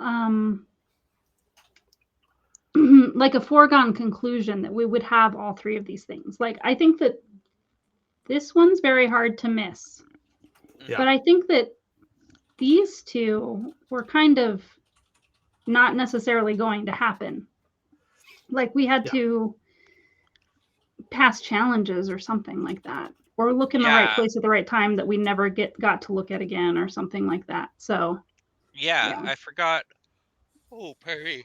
Pardon me. I'm not tired, I swear. Yeah, no, like, I can't remember exactly what was required for those other 2 pieces. I know with the whirring ball, it was just in the pool, and it was literally just a matter of reach into the pool and get it. Mhm. Um, I believe I remember that we got the stick from the greenhouse when we were right, confronted with the maid. But if we right, we did something to kind of avoid her, and we ended up finding it like in a plant or something. yeah. Well, now I want to look again, actually. One more thing that I want to look at again is the dream again, having done the full story. Like the pool says whirring Yeah. ball. We looked in the lockers and we used our psychic ability or our telekinesis to double check the lockers. I mean, maybe what we found in the lockers was something that told us what one of them was. I think that's what it was. Okay. I feel like the ceiling might be implying the greenhouse. Yeah. Oh, definitely. Yes. And also, Yeah. I mean, and the maid is like pictured there. Yeah. I don't think we ever figured out what the 2 red lights and the yellow light was. I don't think we ever ran into that. So maybe, No. maybe that's the time travel thing. Because I remember seeing a card with that image on it, but I don't think we actually encountered it. Yeah, it was the cover of chapter 4 that had this dial with the 3 lights. Right. So I wonder, do you remember, Aaron, if the dial with 3 lights is part of the temporal time machine thing? I mean, there are 3 settings on the time machine. So I guess that might be the case. It might be telling you to go to the future. I think going to the future is probably the answer, if I recall correctly. Okay. Yeah, and then that would have been how we found one of. Yeah, that'd be one of the things. We could never. Robert said it looked like a giant toilet when we very first looked at it, but this is an ice chest. Yeah, maybe. I'm not sure what that was supposed to hint at. There's this frog. That just seems like random. Yeah, I can't remember. Like, I don't remember a frog at all. Not that we ran into. This looks like a lot of garbage to me over here. Yeah. Like a toxic waste dump or something. The slime never happened to us either. Not really, no. Yeah, unfortunately, I wish we made like a documentary every time we made a game so we could remember all these things. Sometimes we made them, but we made them after the fact, and we'd even like pretend. We'd like shoot B-roll of us like working on the game, but it was always just we got out old prototypes and like pretended to do things. They were always shot at the end. I think we did one for Villainous and one for Star Wars Rivals, and I think we did a few of them over time. But those 2 make sense because those are pretty big IPs. So like to do like a documentary of making a game based on Disney or Star Wars. Oh yeah. Would be a pretty big thing, I think. Yeah. I know that this game did well for us. I know that, I mean, we wouldn't have made the second one if it didn't. If the first one didn't sell well. So I know the first one sold pretty well because we made the second one. So. What do you think about those smokestacks, Aaron? Any hints or memories of them? There's 4 smokestacks. Don't remember ever coming across those. I looked to see if I had the Twine files on my computer, but I do not. Because I was like, I wonder if I have them. I could pull them up. I still use Twine for things from time to time. So I was like, I wonder if they're there, but they're not. It's cool to hear that Twine is actually what you used for this. That's a neat tool tip. I've heard people recommend it. I haven't gotten into using it myself for some ideas of types of things I might make, but haven't gotten into it. So that's cool to know that it was behind this. Yeah. I think it was fun. And then when I think like War with Evil and Power Master, they went in a very different direction because they wanted to see if they could add replay value. I think I was personally like, it's just not a type of game where replay value is ever going to be that high. So I was like, I was sort of like, I don't know if we need to chase it, but that's the one thing I noticed because I did play War with the Evil Power Master with a friend, like in preparation for doing this stream and, you know, playing, you know, the choose your own adventures, because we're going to go on to war with the evil Power Master after this. Mhm. And one of the things that I noted was that whereas with House of Danger, it explicitly tells you, oh, you're supposed to do each chapter one at a time. Mhm. And like each chapter can take like well, I mean, we have been talking a bit, but I mean, each chapter took us an average of maybe an hour to do, you Mhm. know. So if you were to play through House of Danger like straight through, it might take you like 4 to 5 hours, right? Mhm. If you were to, you know, um Commit to it. depending Yeah. on yeah, Mhm. depending on how into it you got. Whereas Power Master, um you're not intended to do that because um the game makes you go from planet to planet, and it doesn't encourage you to just go exploring all over the planet. It just tells you you have this thing to do, and then once you do that thing, like once you achieve that goal or whatever, or once you get to the end of that story beat, then you go on to the next story beat. And there are, if you do well, it is a minimum of 3 story beats, and each story beat takes about 10 to 15 minutes. So by the end of it, you're finished in an hour. Yeah. Um, yeah, and there's like I think there's 3 different endings for that one too. Um, Or but for the story that you played, right? You said you thought if you oh played again, you'd well, see like a totally different path, though, right? Or that's what I it's was understanding you to say when you talked to me about it before. it's 3 different endings for the entire game. Okay. Okay. It depends on the path you end up taking. Okay. Yeah. Uh, so and it's not necessarily good, bad, better. It's all 3 endings are good. They're just Mhm. because like you're going to defeat the bad guy. That's the whole thing. Like you are going to defeat the bad guy. Um, Interesting. but it's just like how no, there might be 4 different endings even. It's just it's just a matter of where the final showdown takes place and how the final showdown um like how the final showdown happens. If there were 4, it Is would match this game. Yeah. yeah, Mhm. We yeah. I remember them.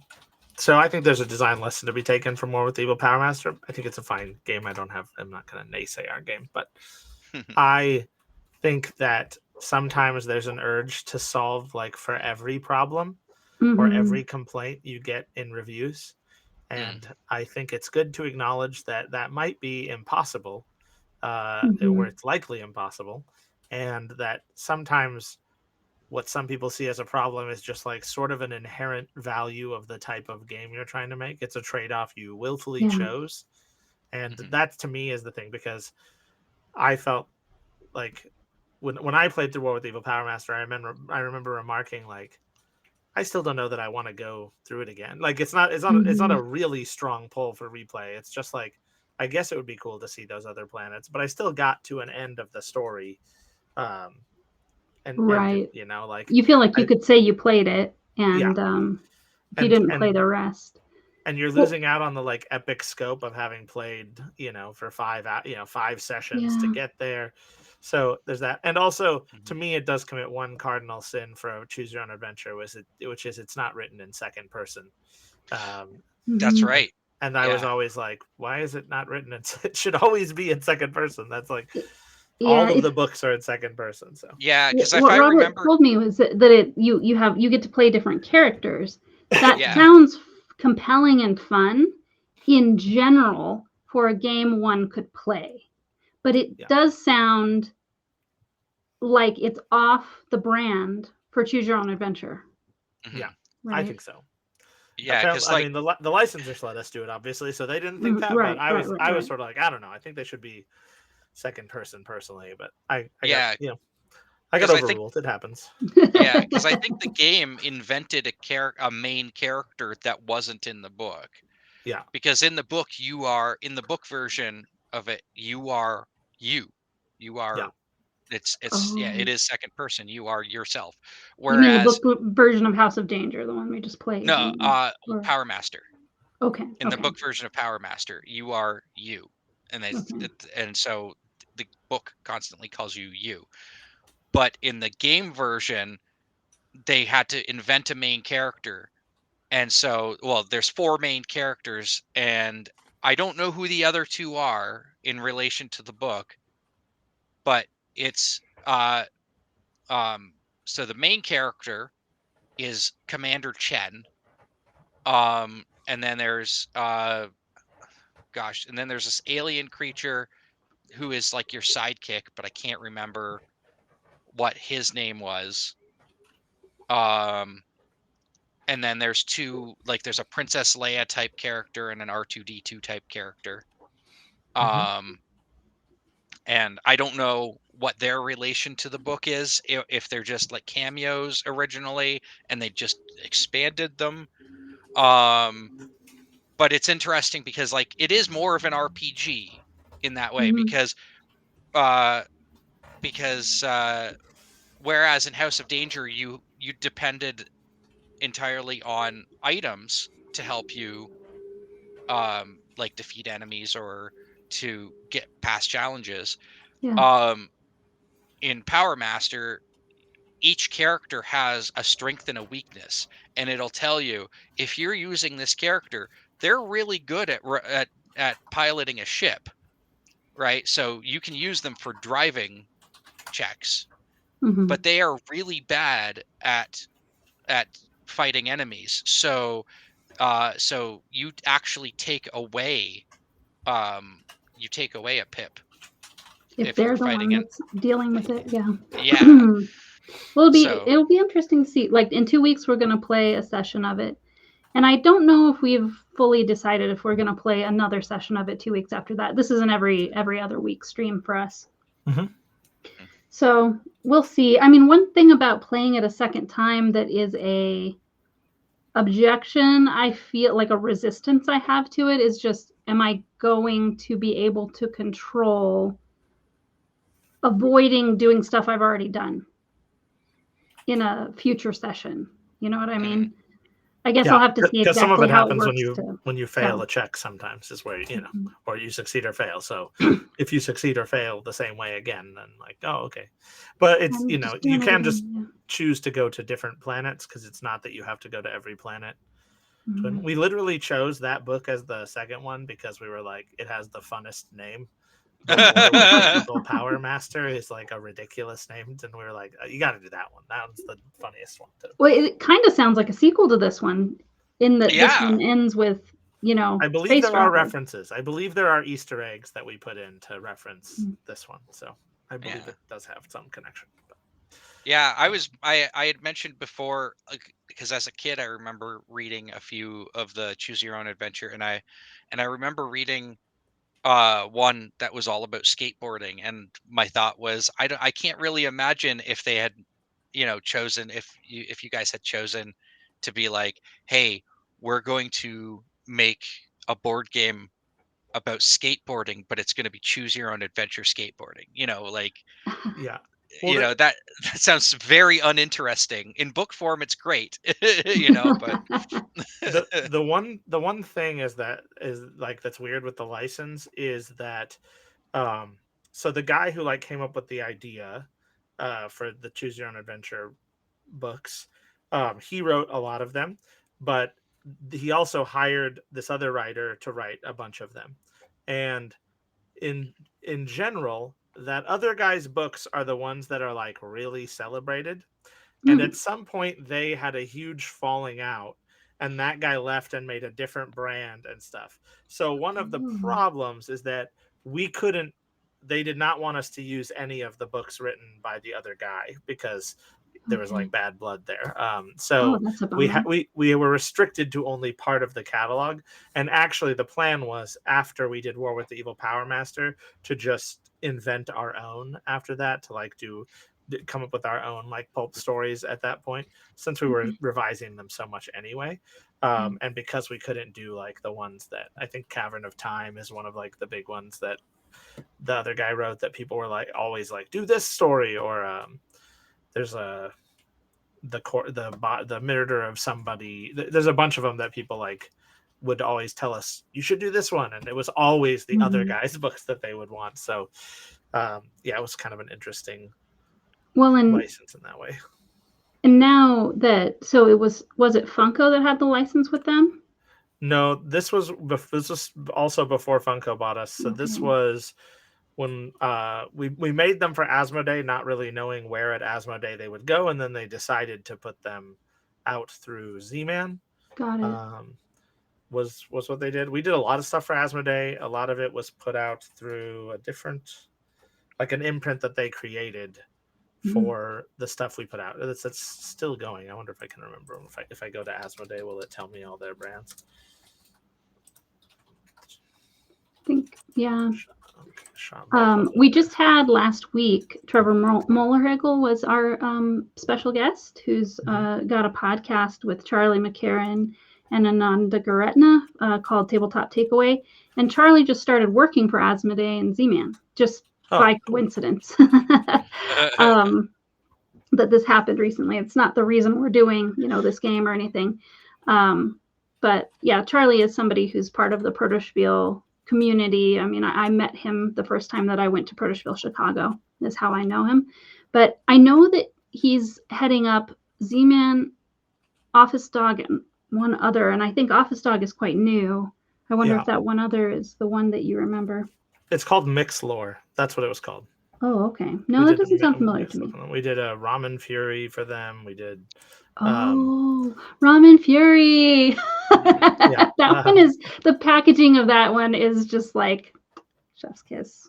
I think we did a Shining game for them at some point. I wasn't on that project, but I remember. I haven't played it, but I know of it, and it was pretty well celebrated, if I remember correctly.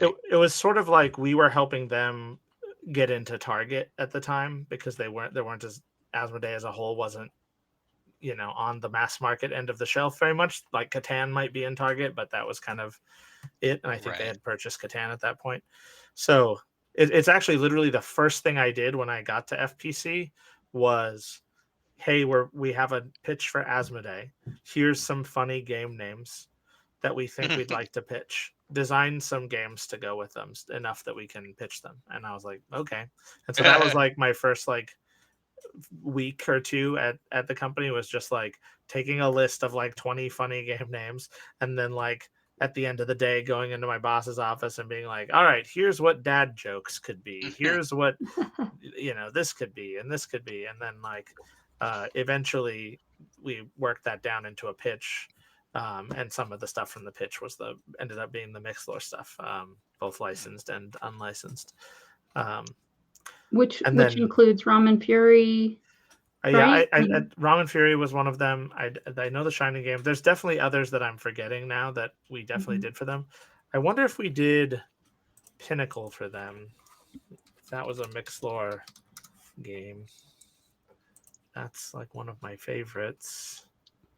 Yeah, that was for them too. That was a stacking game we did for them. Very cool. Yeah, you were very busy, prolific, churning things out. Well, there's a lot. There's a team at its height. There was like 40 people there. So. Oh my gosh! Wow, I did not realize or picture it being that many. Prospero Hall was 40 people, is what you're saying. Yeah, I mean, I would say like at its height. I think the most game designers we ever had, like people whose job was explicitly game design, was 8. But then there's like graphic designers and art directors and producers and doing all that stuff that gets stuff done that game designers get bogged down in a lot of times, when it's not what they're best at, but they have to do it because somebody has to do it and they don't have somebody else to help them, Yeah. Now, in fact, I'm seeing all these games we made that I had forgotten that we worked on them. Like Ogre Under, we did for Mixlore. We did a Black Mirror party game for them. Destroyer of Words. Yeah, we did a lot of stuff for them. And then the Top Gun game. That was also. Oh, I have that. I have that somewhere. So the funny thing about the Top Gun game is I picked it up because they had it on clearance at Walmart. They had it on clearance for $5 at Walmart, and I'm like, I can't lose. So I grabbed it, and here's the thing. So I played it with a friend of mine, and we actually really, really liked the volleyball part because it plays in 2 parts. That was also There's my favorite part. Yeah. I loved the volleyball part. Yeah, so there's the volleyball part, and then there's the actual planes. And we both loved the volleyball part. We were like, the volleyball part could be its own game. Like, if you just shipped a volleyball themed game with Right. these rules, this Yeah. would be awesome. You wouldn't even need to say Top. It would be kind of weird if you bought a Top Gun game and all you did was play volleyball. I mean, Yeah. There was a big like question of like sometimes the property is like really obvious what the game is. Like it's like, what are you gonna do in Texas Chainsaw Massacre? We know. Oh. What are you gonna do in Godzilla? We know Yeah. what the game should represent. And then sometimes you get a property where you're like Top Gun, where you're like, okay, but what's the game? The like most of this movie is about sitting in a flight school or playing volleyball. Like the jets are only a small part of the movie, Right. And so there was a lot of like questions about how to frame that. Same thing when we did the Back to the Future game. Yeah. There was like a big question about like, should you be? Is this a time travel game? And then we were like, actually, they don't keep time traveling in Back to the Future. They go to 1955, and then that's the most of the story is in 1955. I'm trying to remember. If you're doing, if you're talking just the first movie, yeah. Well, I'm trying to remember which version of Back to the Future did you do? I think I have like y'all did the one where you're focusing on the thrust of the movie, like getting the parents to be a couple. Yeah, that's it. It's like a cooperative game. I haven't gotten to play that one. There's the other one that was. Hold on, I am just gonna get up for a quick second. I want to show you something. Okay. Like there's another one where it has the different times that they go to, and you're moving between them. That's not the one you did. No, that's I think Ravensburger did that one because this was after we were Funko. It was sort of a source of maybe some bad blood at the time, was that we both then, after breaking apart, did a Back to the Future game. And so I know they did, I think Dice Through Time is their game, and I think Back in Time is our game. And then there's another older Back to the Future game that I must say I was disappointed by. It came out way earlier though. Yeah. I can't recall old the licensed name of it, games are a real crapshoot. Yeah. It wasn't like super old. It was in my local game store, but it was before this time when these two got released. So as luck would have it, I cannot find my copy of it, but I know I have it somewhere. But that version of Back to the Future, I took it to a Comic-Con where Leah Thompson was. Oh, cool. And it had all the miniatures in it, right? Uh-huh. Yeah. And I actually painted up all those miniatures. And I took it to the Comic-Con, and she signed the rule book for the game. Sweet. And then I showed her the miniature that I painted of her, like of her character. And I got a picture of me and her together as she's holding the miniature, this painted miniature of herself. Very cool. And then she went and she signed the miniature on the bottom as well. She was only able to put her first initial on there. But I was over the moon when she did that, because she was just like recognizing the work that went into painting it and seeing the game, and she was just like, I don't think she even realized that the game had been made. But she was amazed that a game had even been made based on or at least that specific one had been made, because there's been a whole bunch of them. And as I said, I have all of the Back to the Future board games. I even have the original Looney Labs card game, and I have the dice game, and but yeah. So but she was absolutely like amazed that someone would bring in a board game for her to sign.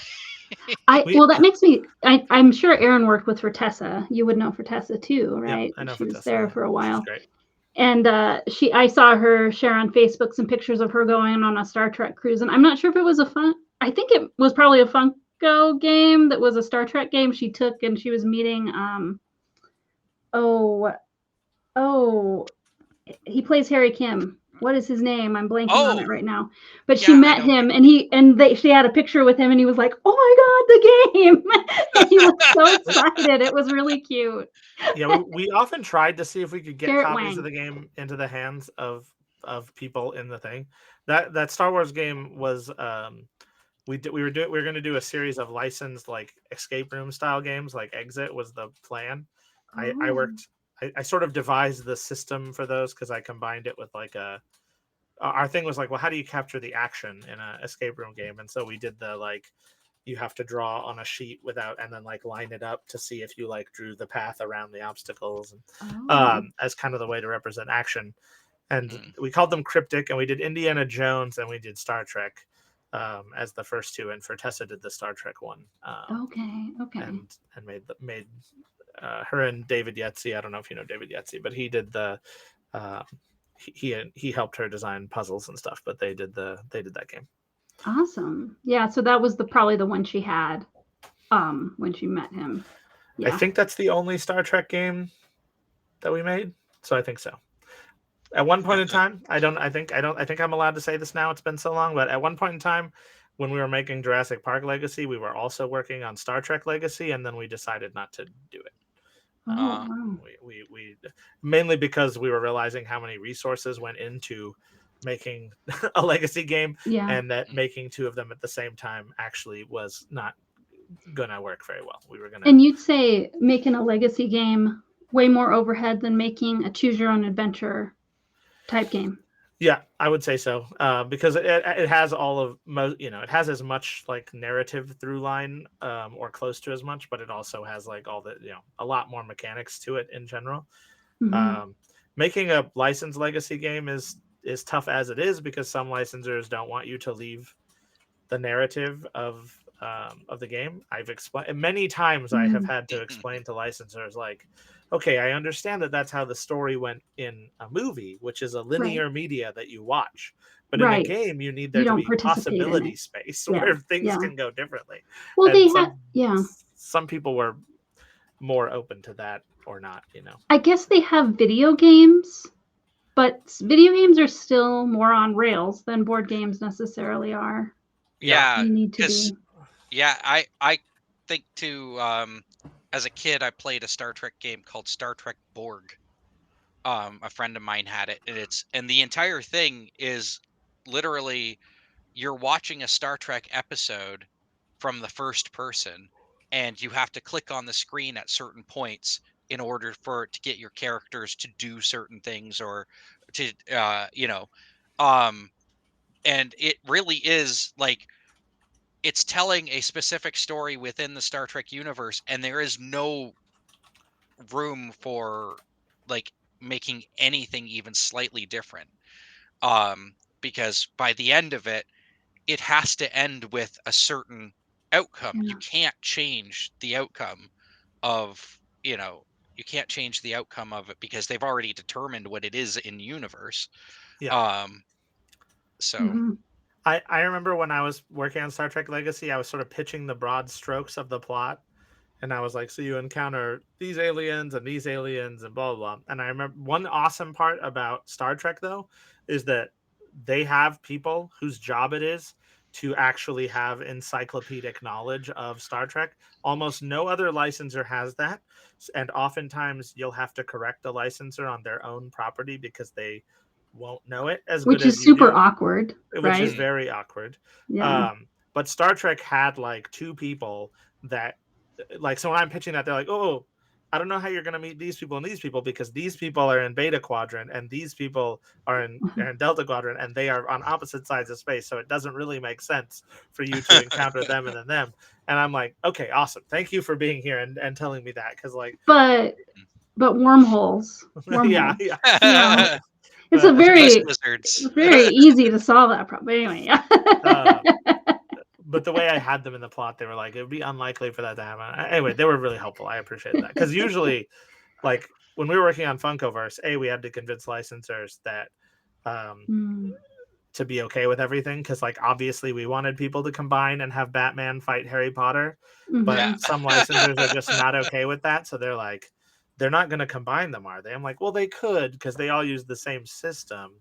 But we won't can't encourage stop it. them from doing that. But really, obviously, what we want is for people to combine them. So it's like a very thing. But licensors on that one, like, there was a time where, like, when we were making the Arkham map, there was a cell that was the Penguin cell, and when we sent it in for approval, I remember getting back a note that was like, Penguin has never been in Arkham, and I was like, I guarantee you that he has. So I had to go find a comic panel and send them the panel that's like, here's Penguin in Arkham. And like, it was so overbearing. And and it's because they have overworked people there. Yeah, there was I remember in the 1969 movie, Batman movie, like the Adam West one, and there's a scene where the Joker is freeing all the henchmen out of Arkham, and he frees Penguin and Catwoman and everyone. Well, yeah, but they would say that it had to be comic books. I remember, actually, what's very funny is I remember I went home and I was reading a lot of comics at the time, and I opened like the newest issue of Batman, and the first scene is Oswald Copperpot getting welcomed to, like, Bane telling him, welcome back to Arkham, Mr. Cobblepot.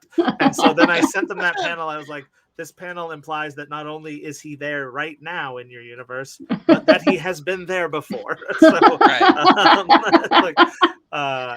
so we got it through. But it's because, like, the poor lady at WB, she's like in charge of all the, like, Cartoon Network properties and HBO and Mortal Kombat at this, because I had to prep her about that. So she can't know everything. They don't have those people.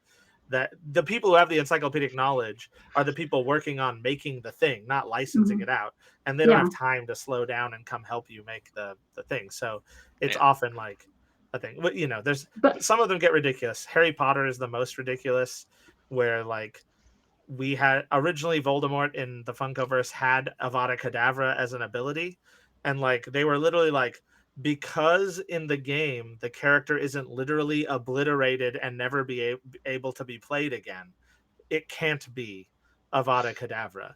And I was like, I don't think you get how games work, though. They're like abstractions of the thing. So and then what's annoying is then you put the game out and then everyone on BGG is like, why doesn't Voldemort have Avada Kedavra? And you're like, right, and you're like, no. I think my favorite potential matchup, and I never got to do it, but I want to try it at some point if I can find the rest of the copies. So I got one half of the Golden Girls set. Yeah. And I've always wanted to get Thanos and the other half and have the Golden Girls fight Thanos, just to see how well it would do, just because I think that's a really funny matchup of being having the four, because that's because I think Thanos comes with special rules specifically so that 4 heroes can fight him. I see. Right. So it becomes a one versus many instead of everyone for themselves. And I just had like this image of James Brolin in standing in the middle of the Miami house where the Golden Girls live, and just hiding the soul gems all over their house, and then they're just wandering around. They're just wandering around trying to pick up the soul gems, and then eventually, Blanche snaps her fingers, and Blanche does the snap. It was very fun to make the Golden Girls set. That was maybe my favorite thing because we went back and forth a lot on, like, how does this game work as far as like the disparate power levels of characters? Yeah. Because it was like, okay, so is this just two like support characters? And then I said, what if Rose just kicked ass? Like what if they're just good in the game for real? Like they can do good attacks and damage. And then when we played her with her kind of like tank kit that she has, and we were like, yeah, this is awesome. This is way better. So not so much worrying about like, does Batman feel like he can beat up characters he should beat up, but more just like, does the character's kit individually represent them well, and who cares if it means that when you cross the streams they can they aren't like representative of their power levels. There's a kit that never came out that we pitched, is the It. We did a kit for It that was Pennywise and Georgie, who if you don't know It, Georgie dies at the beginning of It. He's the kid that's pulled into a sewer and killed immediately. And so we wanted to do, because it was hard to just pick one of the actual losers to put in the pack with Pennywise as like a 2 kit. We were like, it feels like you're always leaving somebody out. Yeah. And so we were like, well, what if it's just It and Georgie? And Georgie's whole thing was that you wanted to keep him dead as much as possible. So you wanted him on the like death track, and that like buffed your team, and your game was actually trying to keep him dead because he like motivates Bill to to fight in the thing. So that was like the whole idea there. But unfortunately we never got to make that set. I mean, it had rules and we tested them, but I think the licensing never came through on that. But there are at least 2 unreleased Funkoverse sets, because that and Stranger Things both never saw the light of day, I don't think. Stranger Things is really too bad. That I'm sure would have been very successful financially. There's lots of stuff that remained on the shelf that I wish had not remained on the shelf. But I've been wanting to ask, as far as like game mechanics go, is there any specific mechanic that you've had to that's been really hard to sort of shove into a game, or like that you've been asked, okay, this game mechanic has to go into this specific game, and then you're just like, we can't do it, or it just doesn't make sense to do it, and it was really, so we did it was hard to make a cooperative collectible game. That was pretty that felt tough to do, and I'm still not sure it was the right answer, but we tried it with Marvel Battle World just to be different, and then we also did it with Disney Kingdomania as these like collectible little figure games that were good. And so it was hard to come up with ways to make that, like, why do you want to keep buying characters if not to fight each other, and like what do they add to what does having more characters add to the game?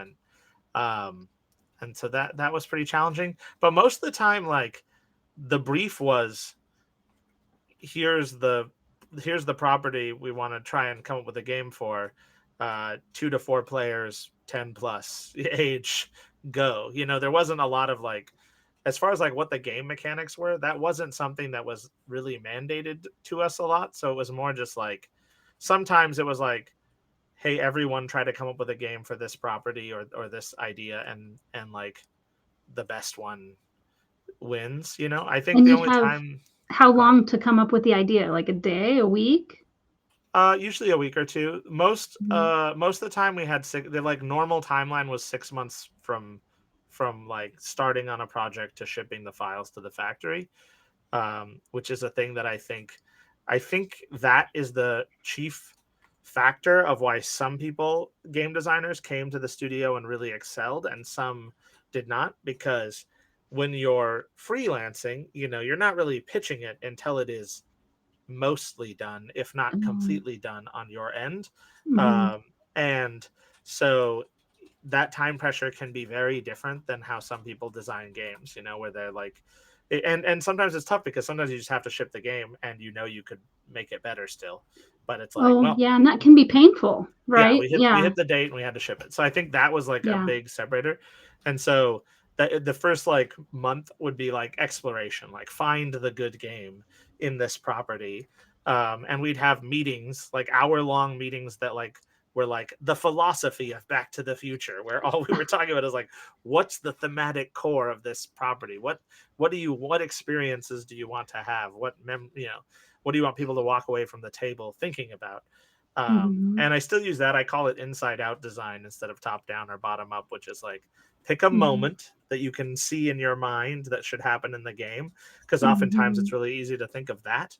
Like in Scream, oh, I want a moment where like Ghostface calls the players, and they have to react to it. And then it's like, and then just build out from that moment is how I try to think of it. That's the way it goes. Yeah, that's really interesting. Yeah, I always had like, growing up in the 90s and seeing a lot of like licensed video games, and it always seemed like and it was always interesting because like it always seemed like the solution to every single license was make it a platformer, right?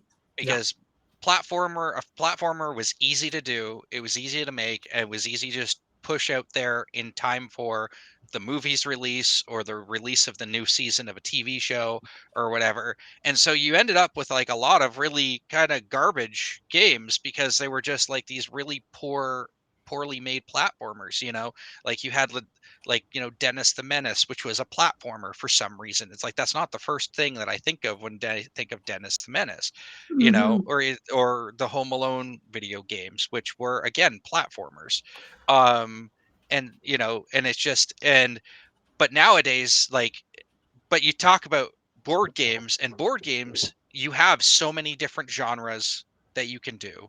There are so many different mechanics that you can use, and everything kind of has a way to, thematically, you know, but there are still licenses that, if somebody goes and says, I don't know, make a board game based on My Dinner with Andre, you just kind of have to go like, how do you do that? Right? It's like, That oh, would I be a really want, wild game. yeah, it's like, I really just want two guys talking for yeah, it's just, or how, like I once saw someone try to make a they made a fan version of uh Love Letter, but using Bob's Burgers characters, and which I actually like. I'm a fan of Bob's Burgers, and I actually think that's a really cool idea of Love Letter Bob's Burgers, but they didn't seem to realize either what Bob's Burgers was about, like in its, or they didn't realize what made Love Letter good. And so their version of it was just like, well, you're trying, Bob is the princess. It's like, well, why is Bob the princess though? Thematically, why would Bob be the princess? Right? and the answer Thematically, could be if you tried to make it, the answer could be because the licensor told you that the most important card has to be right. Bob or something, Yeah, True. the title character, yeah. Yeah. But it does have that sort of like, of course, and if you're going to make a Bob's Burgers game, which there was a Bob's Burgers game, I actually have it on my shelf. I don't know if Prospero Hall made that one or no. Okay. But if you're going to make a Bob's Burgers game, like I wouldn't use Love Letter as the template, because there are so many different things you can do with that license and so many different mechanics that could match, making burgers in a kitchen and then trying to get your rent paid on time and trying to do, dealing with the shenanigans of the kids and, whatnot. Balancing things, yeah. Yeah, and it's instead of like having sort of a single channel, like gossipy sort of thing, like yeah. Yeah, like if anything, I'm like personally, Love I'd be letter. like worker placement, you know, um, among other things, right? Yeah, we never did Bob's Burgers. We pitched Simpsons a couple of times, which was kind of a worker placement idea at some point. Bob's Burgers never came out. It's interesting because back in the same time those video games were coming out, the same thing was happening with licensed board games, where most of them were roll and move. Oh yeah, most licensed board games at that point are roll and move. And then, licensed board games sort of fall out of style when like the Euro games and Catan and stuff happens and Ticket to Ride happens. Licenses are sort of fall out of style. Then they start to come back, and so you saw big licenses like Disney would have at least kids and family games that weren't necessarily just roll and move. Harry Potter would have it, and really obscure stuff would have it. And then it started to also happen on Kickstarter, where you'd get giant licensed games, like often video games made by like Steam Forged and companies like that. And so then we were like, all right, well, can we make like cool licensed thematic games that don't cost $130 or more that are for approachable people? And that was like sort of the bread and butter of Prospero Hall for 5 or 6 years there until they stopped. I think other people got in the game, and we ate up most of the space of retro movies and TV shows people cared about enough to buy games of them. But yeah, so it's interesting. I thought it was fun to work on licensed product. I always wanted to do some non-licensed stuff. There were tons of cool projects that we got to make, and there were tons of cool projects that I started on and then didn't get to make. That I wish I could go back to at some point. Nightmare on Elm Street, I really wish I could go back to. Yeah. But that got killed halfway through, and then I had to make Godzilla Tokyo Clash in 3 months to take its spot. Okay. And what you're doing now is not a lot of licensed stuff, right? No, we've been talking about the possibility of licensing stuff at Uzzle, but now, like the bad part of my job is I just don't get to do what I think most people would consider game design very much. That's the trade-off I made of being creative director is I get paid more, but I don't get to do the thing I really wish I could be doing at all times. Now I'm more like large scale vision stuff, and also managing a team of creative people, which I think is the hardest type of team to manage. That makes a lot of sense because people are attached to. Yeah. It's very that, and I'm sure. Yeah, and so Ashwin, I don't know if Ashwin mentioned, but I am technically Ashwin's boss. He is on the team. He did mention that. So yeah. Well, they're both creative people are passionate about. That's what's great about them. They're passionate about what they want to create, and it can be a drawback because they get very attached, and it becomes less cut and dry. It harder to accept, like, this just isn't a good idea for reasons separate than your creativity. You know what I mean? And it can be hard for them to like meet deadlines. Creative people a lot of times. Yeah, I mean, I've tried to build systems in. I'm not a very like just take the corporate standard and use it type person. So I have systems in place to accommodate like executive dysfunction and stuff where I don't press anyone on it. I just say like, hey, if you're having a hard time being productive, I just need you to communicate that you're having a hard time being productive. And then we'll take it from there, and we'll share the load, and we'll figure it out and then when somebody else is, is having the same hard time, then we'll, just. Do you find that people do communicate it when you tell them truly, all you need to do is communicate it? I think they do, because I was I hired everyone I've hired. I knew beforehand. And I've worked with most of them beforehand. Only one of them did I not work with beforehand. But I still knew them and were friends with them. And so I think because of that, they like trust me enough to communicate that like, hey, I'm having a hard time, and know that I'm not going to like come down on them or, like reprimand or fire anyone over that. So that's part of like my personal philosophy. I'm big on grace. That's like my thing. I always say, like, when people are heated on opposite sides, I'm always like, let's remember, give all our teammates grace. Everyone wants to create the best thing. Like, even if they have very opposite opinions on what that is to you, just remember that. And you're the best kind of boss. Yeah, I think it works really well. I'm still learning to be a boss again. Back in the day, a long time ago, in another life, I managed like restaurants. I worked at Pizza Hut and managing a restaurant, and then I worked for a chain of startup pizza places here in Seattle as like area manager for a while. And that was much easier to manage than a creative team, because it's like very easy to tell if like you clock in and then you make the pizzas and you talk to, it's like, it's very easy to quantify if you're what everyone's doing and if they're on task or not. And like, and all that. And then with creative work, it's like everyone's in ebbs and flows, especially the team is like remote, except for we have a couple in-person meetings a week. But so it's, it's like you don't have that visibility. And also like, what does game design look like? Sometimes it looks like this. Like sometimes that's what that's working on game design. And so it's hard to like, you have to be comfortable with that, right? Like to say like, okay, I'm not going to micromanage. I'm just going to trust people to either get their stuff done or communicate to me that it's not working and let me help them. So that's kind of where I'm at now. So did the license go away for Choose Your Own Adventure after so did Funko go out of business? Funko sold the games, sold the license for all their games to Goliath. But since that game, the license was technically carried by Asmodee, so I don't know what their situation is. Gotcha. I don't think they're still on shelves. I haven't seen them on shelves recently. Maybe they are. So if they're on shelves, then they have the license. But usually the contract is like you can sell it for like 3 to 5 years, depending, and then after that, you have to renegotiate the contract. Sort of same thing you do with designers. Designers do with publishers usually, where there's like a reversion period if it, you don't license it forever. Game designers out there, do not license your game to a publisher forever.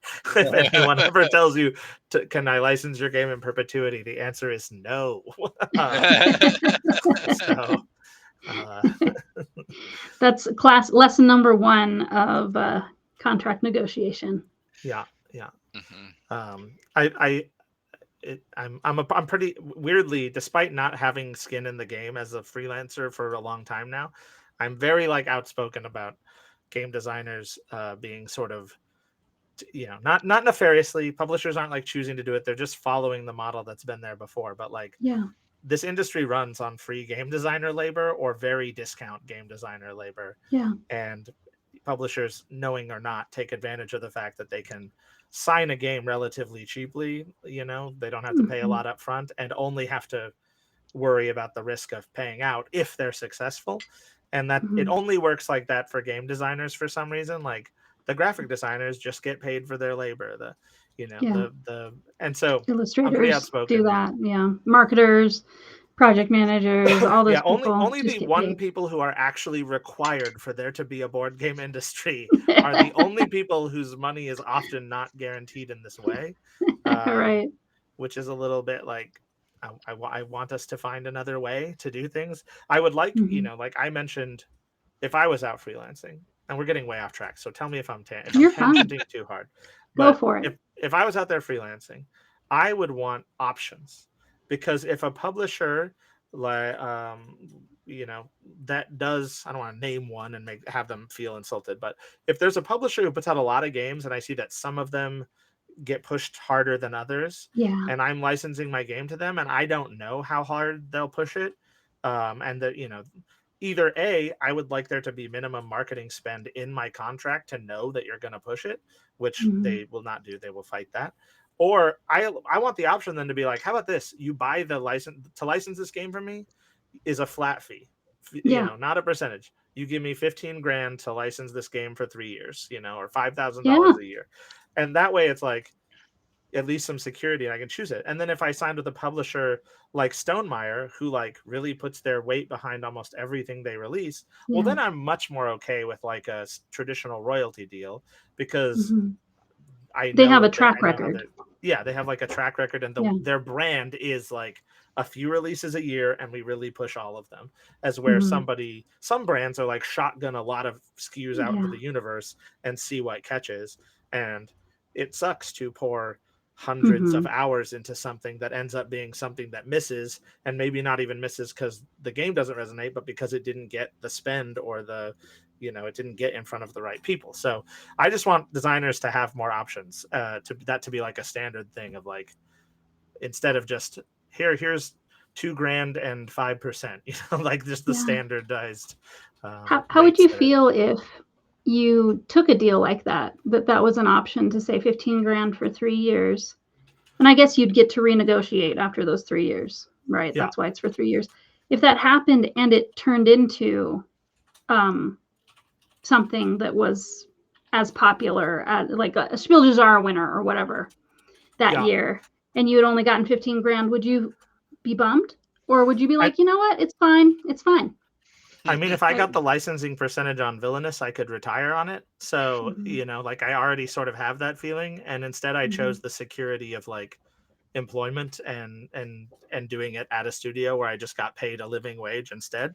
So personally, I would be okay with it because I'm not, I think you have to be kind of delusional to think you're going to get rich off of board games. Like, you're going to make a huge fortune. I think most people would rather just be able to make a secure amount so that they could not have to hold down day jobs or you know, be juggling so many plates at a time in order to make a living in the industry. And of course 15 grand isn't enough to pay, like that would be, I don't know. I guess you'd need to have. I just pulled that number out of thin air. I don't, but just like a lump sum. It might not be the right number, I guess. Yeah, if you were going to do that, but yeah. But a lot of people, you know, spend hundreds of hours license a game and never see anything beyond the advance because if it doesn't sell, or they see very little beyond the advance.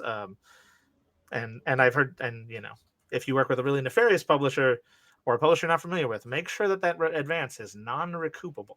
You need to make sure that that's in your contract as well. You don't want it to be, you don't want them to come knocking and say like, actually your game sold so poorly that you owe us that advance. Oh, no, not acceptable. Which is probably in the hobby industry, you're probably safe. I don't think anyone would be that nefarious. If you went to mass market, you know, big business, there's a lawyer there putting in a fancy word. That you don't understand and you agree to or whatever. Well, we've got Ashwin in the chat, came to say hello. Hi. So hello. Oh, sweet. When the question too about that flat fee that's so tough is like, how many hours did it, just what you said about sometimes game design looks like this. Like how many hours did you actually put into that thing that would be a fair, even if you did like minimum living wage, I don't know, let's just call that $15 an hour. Like how much would that need to be for that to feel fair? I think it really depends on the game, right? Yeah, and you know, like I said, I just want there to be more options. I think I think there's not that many bad actors in the space. I just think precedents were set. We took this model from book publishing, right? It was just carried over from book publishing, and we took it. And I don't think it's good there either. But it was like not a lot of thought was put into like how this system should work, and it's just kind of been grandfathered into the way it is now. And so I just think like having more options, being able to make more choices. You know, I see a lot of when I'm reading designers, the fact that they're passionate and they just want to see their games get published. They might not even need money. You know, some of them are like, I'm just doing this for fun. I'm a software engineer during the day, and that pays my bills. And I would never make enough money in board games to switch necessarily. And the fact that those people are in the market has an impact on the market. Yeah. And so I'm always like pushing for everyone to like at least still try to get you know, like I see a lot of I've talked to a lot of people where I'm like, hey, I'm interested in your game, like because we signed a couple of games at the start of the ESL. We've switched to just internal development now, but we were doing it. And sometimes people would be like, well, I don't really want to start a bidding war between like other publishers. And I'm like, yes, you do. How do you think people get scripts optioned for millions of dollars? It's because there's a bidding war. Like you should not, you know, and I get it's a friendly industry, it's a community. Yeah. But if the publishers are going to take advantage of the state of the industry to make money, designers got to do it as well. And at least be, you know, like if you made something special and multiple publishers are wanting it, you should let them know that multiple publishers want it and be like, I'll take the best deal for me. And unfortunately, I think because so many people are here just for fun or are so passionate that they'll kind of do anything to get their game published a lot of times that unfortunately there's a lot more designers than publishers, and lots of people want to be a designer. I think designers feel a lot of competition you know, it's easy for them to feel, I think, imposter syndrome, and like they shouldn't even bother pitching because they probably won't get chosen or whatever like that. Mhm. Yeah, my wisdom is not the, I sometimes get into a bit of hot water because I often am the dissenting voice in communities a lot of times. Like there's things that people say that I hate. Like I hate when people say like innovation isn't that important.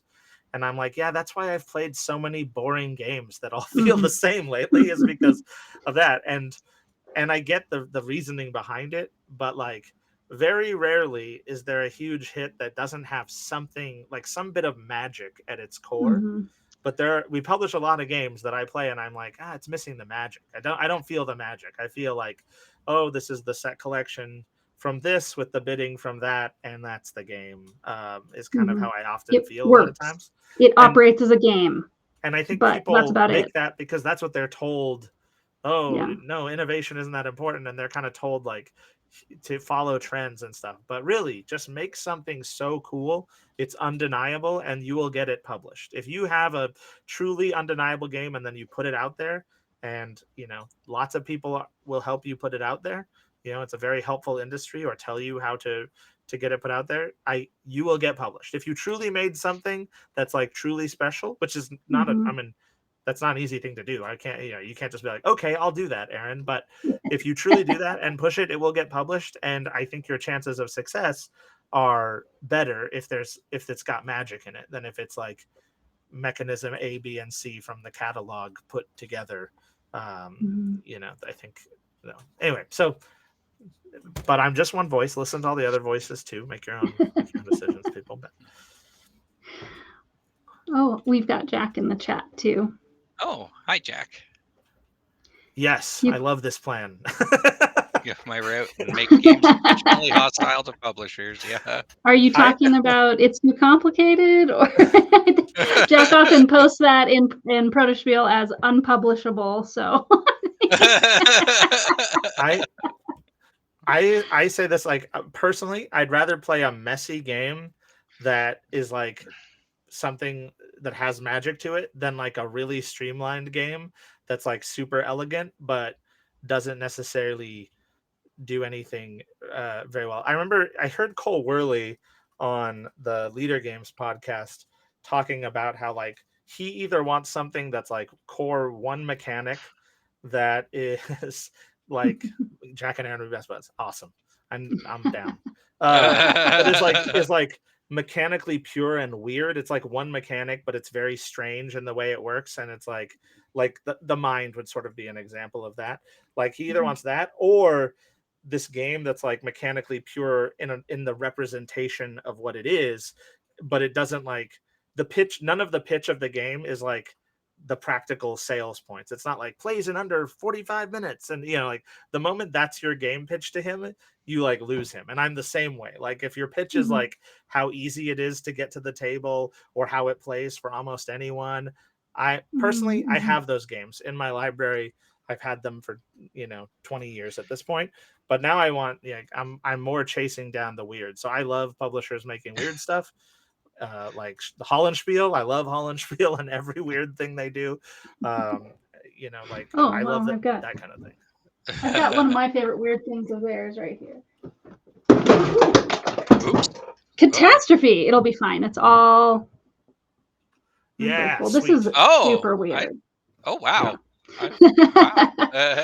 That is a game. And you know what? It's also very quick to get to the table. It takes 5 minutes. You turn on a timer. The world is coming to an end. You have 5 minutes to goof around with this weird deck of cards.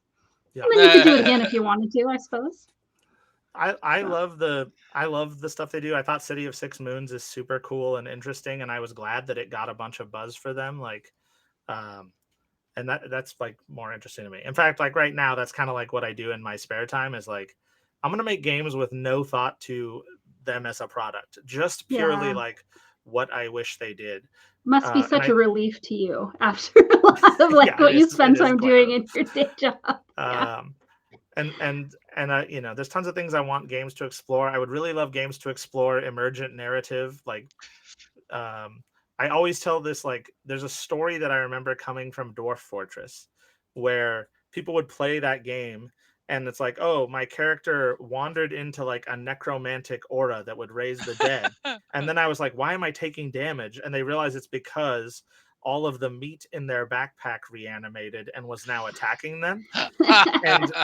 And like that sort of feels like, did the developers even intend this to happen, or is that just like tags interacting in a way to create an unintended consequence? But it creates these great stories about the game and in the game that aren't like, right now narrative in board games is mostly like, hey, I stapled this novella to my board game, read it in between combat encounters. You read some, that's like Right. kind of how narrative is in board games. And I'm like, well, what if we, even if it means that I have to have a book with 100 D100 tables in it that I'm randomly rolling on all the time, like it's messy mechanically, but the things on those tables kept creating weird interactions that felt like, is this intended? Did they even test this? Like, it's so weird. That would be like cool. I know the drunk cats. Um, Your story reminded me of back when Ubisoft used to be able to make good games. They made Far Cry 3, which is one of my favorite Far Cry games, and one of the big things was the whole emergent gameplay aspect of it, and part of the game is you're going through trying to take out these outposts, and I go up to the one outpost and I'm like, oh, I'm going to be sneaky. I'm just going to go in and I'm going to pick off everyone and blah blah blah, and then all of a sudden I hear, oh, it's a tiger, and there's this tiger that's just entered the camp, and then some guy, one of the bad guy NPCs or enemies, comes out with a flamethrower and lights the entire place on fire, and it immediately like kills everyone in the camp. And then I just get this little thing that flashes up that says you've taken the camp, and I'm like, I didn't do anything, but okay. But it was just funny just to see that, it's like the whole, as you said, it's the tags, it's just like, here's tiger, and here's how they react to a tiger is by shooting their weapons at it. And this one guy's weapon just happened to be the most destructive weapon in the game. It just took care of itself. Yeah, exactly. But yeah, but I would say, like, if you're looking for like emergent gameplay, you kind of have to look into like the tabletop RPG space, because that's where you start getting, you roll a die, and if you fail a task or you succeed at a task, then the whole story can change. yeah. And the mechanic for that is that there's a person who can just at any time redefine the narrative. And so I love tabletop role playing games, but I think there's like room for board games learning more from them. And so you get like a narratively satisfying experience with like a crunchy town building system or something in there as well that does it. I remember like I was reading Steam reviews for this game called Dominion 6, which the Dominion series is this very obscure series of like civilization running like war games, fantasy war games that's been going on for a long time, but it's not like it's kind of a niche on the internet. And on there was a review of like, I'm playing against a person, we're playing a multiplayer game, and I'm winning. And their answer to me winning is blinding all of their troops. Like they blind everyone on their team, and when you're blinded in the game, you become really bad at fighting, but then you slowly get better at fighting blind, and darkness stops affecting you. And he's like, I don't understand why they're doing this. And then like right as they're about to win and take this person's capital, a ritual that they cast goes off that blacks out the sun and sends the whole world into darkness. And that's not like a thing the game tells you to do, like, oh, blind your own troops so that you can do this. Like it never tells you to use the blind spell that way, but you could, a clever player was like, oh, this is a weird strategy I could do. And I want more of that. I want to try it. Maybe it doesn't work in tabletop games, but I want to try to capture that. That's like kind of my current thing I'm chasing, is just like, I want there to be cool stuff that feels like it wasn't in the I didn't think of it, and either maybe I did think of it and camouflaged it, or I truly did not think of it, but the interaction was built into the game engine and how things are interacting behind the scenes. So that's my feeling. There But was you would a like to game- do it without the improv of, you'd like to find a way to have seeds that people can grab without having to have the creative input, which Yeah, is part of well, why when people don't play TTRPGs, I think it's because they can't find a game master who's willing to put that amount of effort in, right? Yeah, I think there's a whole spectrum between like board game and role playing game that's largely unexplored. So my answer is right now, yes, but I could also see the opposite where like, is it, is a game more role playing game with just some Euro game mechanics or something in there that wouldn't normally be in board games? That's interesting to me, too. I just think because everyone is trying to push and get published, they're shutting themselves off to a large range of the possibility space, or they're thinking like, well, no publisher is going to want this. It comes with a 300-page manual that that's full of tables. Like, no publisher is going to want to make that, and that might be true. But that's what, and maybe economically it doesn't make sense for anyone to chase that. But for me, that's what I'm like. Oh, maybe I'll explore that and see. And maybe I just throw it on Game Crafter, and it's like, yeah, if you want to buy this game, it's $150 a copy because you got to print all this stuff out. Or you could just use a PDF. Yeah. Or here's the free PDF, and then here's the pieces are cheaper on Game Crafter. Anyway, there's like a lot of ways to like chase an unconventional path that I think are interesting. There have been games from like Game Crafter that have blown up a little bit. They don't have to.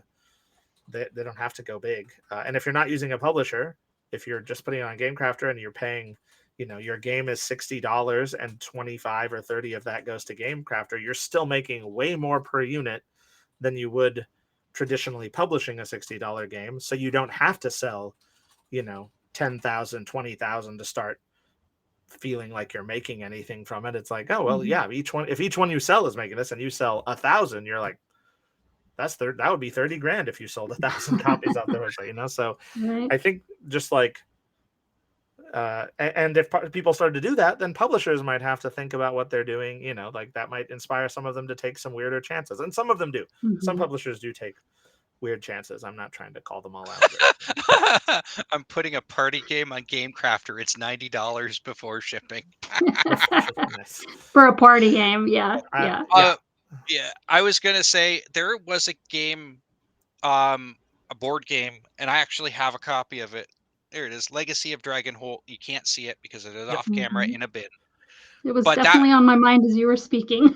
Yeah, and when you were talking about like the whole idea of like emergent gameplay in a board game, it is very much like the Choose Your Own Adventure board games, in that you have a book and you're reading from the book, and then you get these different, but the difference is that it kind of incorporates the whole emergent thing, because you'll make a choice early on, and it'll literally be a choice in like character creation that you'll just be like, oh, like I just wanted to play as this particular character or this kind of character.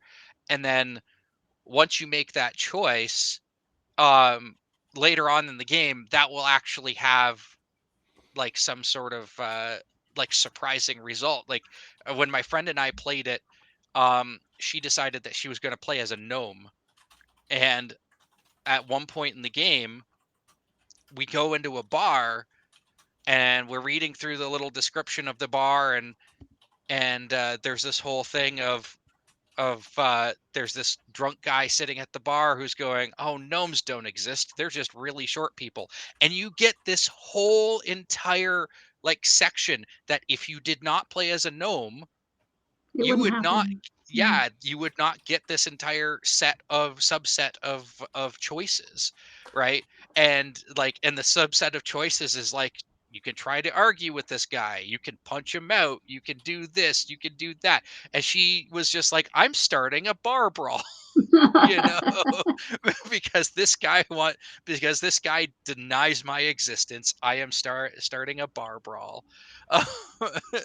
Yeah, I played through that game. I really like that game. It uses like the gates, right? It's like if you did this, check. There's like the big grid of boxes on the story sheet, and you like check them, and then it has those to refer back to, and it's like giving you things, which is sort of the idea that I'm talking about. Obviously, Yeah, instead of mechanically, having cards, you check a box. Yeah.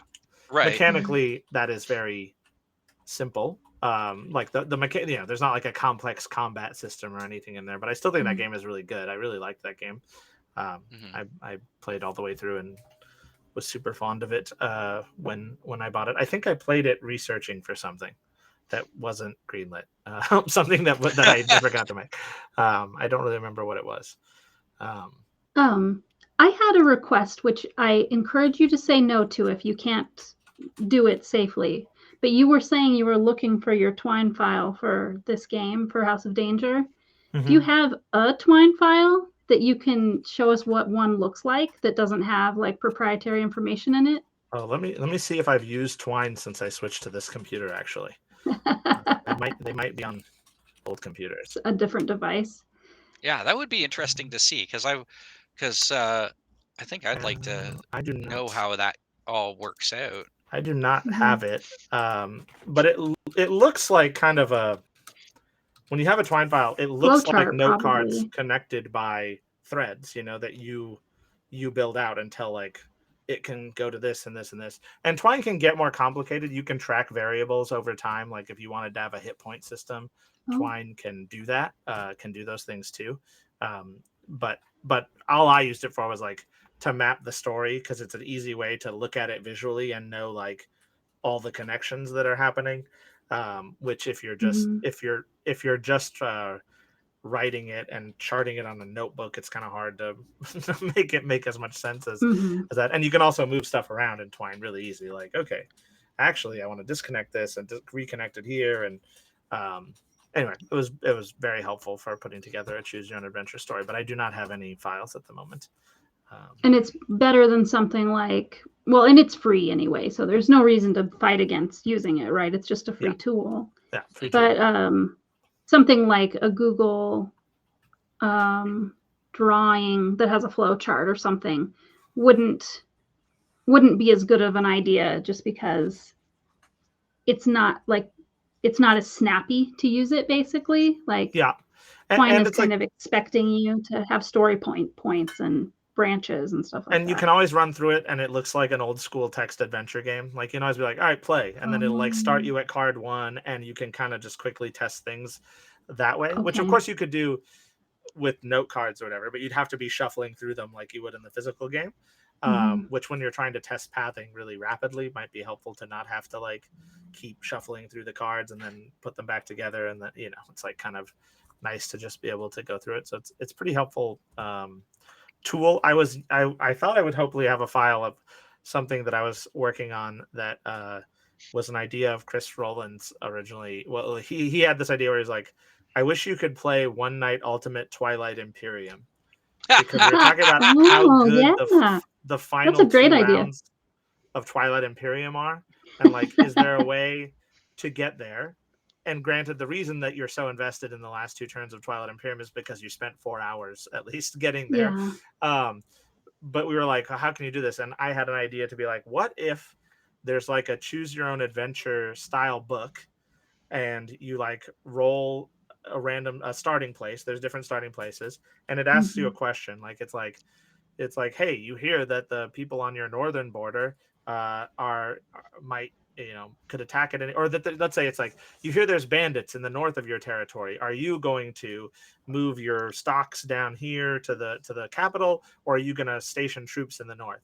And let's say you choose station troops in the north. It tells you to like put some troops up there, and then it tells you to pass the book to the person who has the country to the north of you. And then their prompt would be like, it seems that your southern enemy is gathering troops on your border. Like, what do you want to do? And then that passes around a few times, and that seeds the board with the tension that you would play. And then you play like a quick 1 to 2 turn like we're on the doomsday clock is at a minute to midnight and we're trying to figure out who wins in the thing.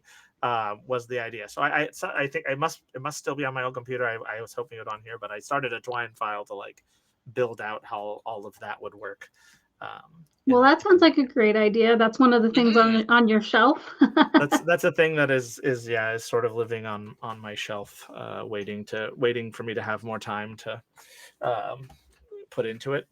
But there's a lot of those. There's a lot of them. Sometimes the one downside of like when you work full time in games, even if you're like not sometimes you're restricted in that you can't do anything outside of the job. But even if you're not restricted, sometimes it's really hard to clock out from working, 9 to 5 making games to then make games more. Sometimes that's the last thing your brain wants to do. And so that happens sometimes. Yeah, there's that whole saying of there's that whole saying of don't bring your work home with you. Especially if you're trying to unwind, you're trying to, you can't obsess over everything that happens at work. Yeah, playing games is tough, mainly for like going to conventions, because there were so many times like I would go to like BGG Con and people would be like, "Hey, we're playing this prototype. Do you want to play?" And when you have the 9 to 5, it's like playing prototypes feels a lot like work when for me. So I would often be like, and then there's also the thing of like, when I was working on Godzilla Tokyo Clash, for instance, I sat down to test somebody's game and I was like, all right, what's this game? And they're like, well, it's a kaiju battling game. And I sort of was like, I'm going to excuse myself because I don't want you to like think I took something, it would be really bad if we had some similarities between our game and then later it came out from this giant corporation I work for and you were like, did they steal that? So I'm on, there's like awkwardness. I'd rather not know. So so it sucks because I've never played less. I felt like I'm like I felt like I'm being a jerk a lot because I'll be like, oh man, I don't really want to play prototypes. Can we go get a published game from the library and play that? Like, but now I don't feel as bad because I work entirely in like very light family stuff. So like playing hobby there's game, more kinds of things that you can play and it's like not separate. But you do still like playing published games. Yeah, I do. I still like playing published games. It was a lot easier when I worked in a studio with other people because oftentimes we'd just be like, do you want to play games after work? And then and we were all there. And now it's like, oh, okay, I got to find the time. And my house is in the middle of a remodel, so it's not really feasible to play here. So we got to find a place to play. And but I like to. I have a huge shelf of shame over here, or whatever. What are we calling it now? Shelf of opportunity. But that's just lying because I am ashamed of it. I'm going to say mine is a shelf of shame. Well, you're supposed to call the idea is you call it opportunity, and that helps you work out, like get the shame out of your system. See, I just have a collection because a lot of my games are. Like I do want to seek to play the games, but a lot of my games are sort of retro. Like I want to show you one that I just picked up, and it was originally this is a game that I found at the thrift store. And the thing is, the reason I picked it up was because I have a feeling that it's only I don't know. I have no idea where it came from, how it was distributed, or but I just thought it was interesting. And it's basically like a safety, like it's meant for like kids to play with their parents to discuss like safety. And it was specifically made, according to the box, for the city of Brampton, Ontario. Nice. So and it's supposed to be about like commissioned it. From a Yeah. game designer. Yeah. And so like I just found it so interesting, and it was still in the shrink wrap and everything. I've opened it since, but just because I wanted to see what was inside. I wonder how many government commissioned games exist, because I know there's that game I played that like the government of Poland like commissioned to talk about like the Cold War, and like so there's like literal bread lines. You're putting meeples in bread lines in the game and stuff. Oh wow! Oh man, that's bleak. Yeah, it's pretty bleak. I actually thought it was a pretty good game, but it was Yeah. like made by some like Polish history department in the government, like paid for and put out. I wonder how many of those that aren't just Monopoly clones, because obviously cities like make Monopoly clones and stuff. But I wonder about how many others there are, because it's such a weird corner of games that I would be interested in exploring. Yeah, because I have a feeling that this one here, I think this one here is literally just a Kolezhka, thank you, yes. Ashwin. He knew. I have a feeling that this one here is literally just a roll and move with some trivia cards in it about, planning and preparedness for, disaster, you know, like just in case you're in the middle of a disaster area or whatever, something happens, um, fire or flood or hurricane, not hurricane. We don't really get hurricanes up here. We get tornadoes, not hurricanes. Hey, never say never. Climate catastrophe is on its way, so you could experience a hurricane anytime. One will float down through Hudson Bay and into the Great Lakes, and somehow.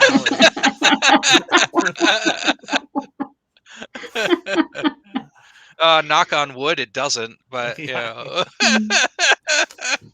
but as I said, like it is one of those ones where I thought it was interesting to see, especially it was the commissioned by City of Brampton, that was what drew my eye to it. And as I said, I'm pretty sure it's just a roll and move with some trivia cards, but still it's interesting that it got made, but I don't call that, as I said, I don't call it my shelf of shame. It's more of it's more of a collection, my collection of oddities, like if I if I opened up a museum, like as I said, I do play these games. I do want to, or I plan on playing these games, but I like, it is one of those things where it's like, if I ever decided, oh, hey, I'm going to open up a board game museum, I have so many exhibits,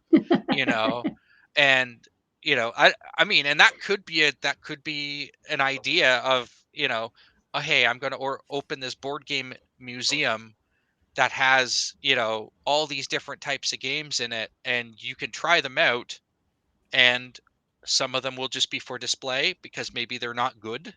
They're not they good enough exist, to be and we played. can talk conversation pieces. Exactly. That's like, well, I've not been there, but I've heard a lot of people talk about Strong's Museum of Play. I don't know if you've been there. I've heard of it. But I have not been there. I want to go. Next time I'm in the area, I definitely will try to go. But yeah, I've been wanting to go myself, actually, but yeah, I think it's about an hour love from that me. kind of thing. I love weird things and collecting weird games. I also love when I find out that like some group of like the Sidereal Confluence story, right? Like this guy made this game for his friends to play, and it wasn't really made to be a product. And if you play Sidereal, you can sort of feel that it doesn't feel really like a game made for the market in any way. And I've always said I wish I could watch that group play the game, because it's probably so different from my floundering when I'm trying to play the game with people. But I like, how many of those are there? I want to know about people's like who aren't members of the hobby. They just play games, and one day they went, let's make our own game that we just play in our weekly get together. I knew people who had a role-playing game like that, where like they made their own role-playing game that was exactly what they wanted, and it was not really a marketable product at all, but like they'd been playing it for like 15 years, so like it was all they ever did, and they kept adding things to it, and like and I'm like, I don't know, that sounds so interesting, that kind of stuff. I will say at Protospiel Online, it is a I guess I can't speak for other Protospiels, though I do think that this fits with the in-person ones I've been to. There are quite a few different people who are making things purposefully that are not necessarily marketable. Either they're going to take them to an indie market, or they just want to play them with other people who like games, other game designers, and they'll never be played. Like when people post games for play testing, we ask them, because I got a request from a publisher, could you please have people say whether they are already with a publisher or whether they'd like to publish it or self-publish it. And so, and yeah, no plan to publish, is we give it as an option. You know what I mean? So yeah, there are definitely some things that, you say it feels like work to when your day job, because your day job is playtesting, it can start to feel like work. I know that I feel like I'm excited to get to play these prototypes, even if they don't totally work. But just like getting to experiment with them is super fun for me personally.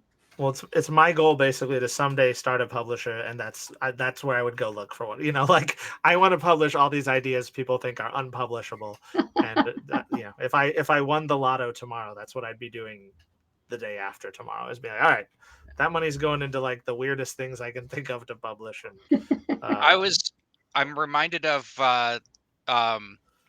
Chris Michaud making Roll Estate, and I remember when he was making Roll Estate, and he mentioned that he actually tried to shop it around to different publishers, and he said all of the publishers of like the heavier games turned him down because it wasn't heavy enough, and all the publishers of lighter games that might have gotten his game put onto like Target shelves at Target or whatever, they turned him down because either it was too similar to something they already had out on the market, or it was too light, or no, it was too heavy, I should say.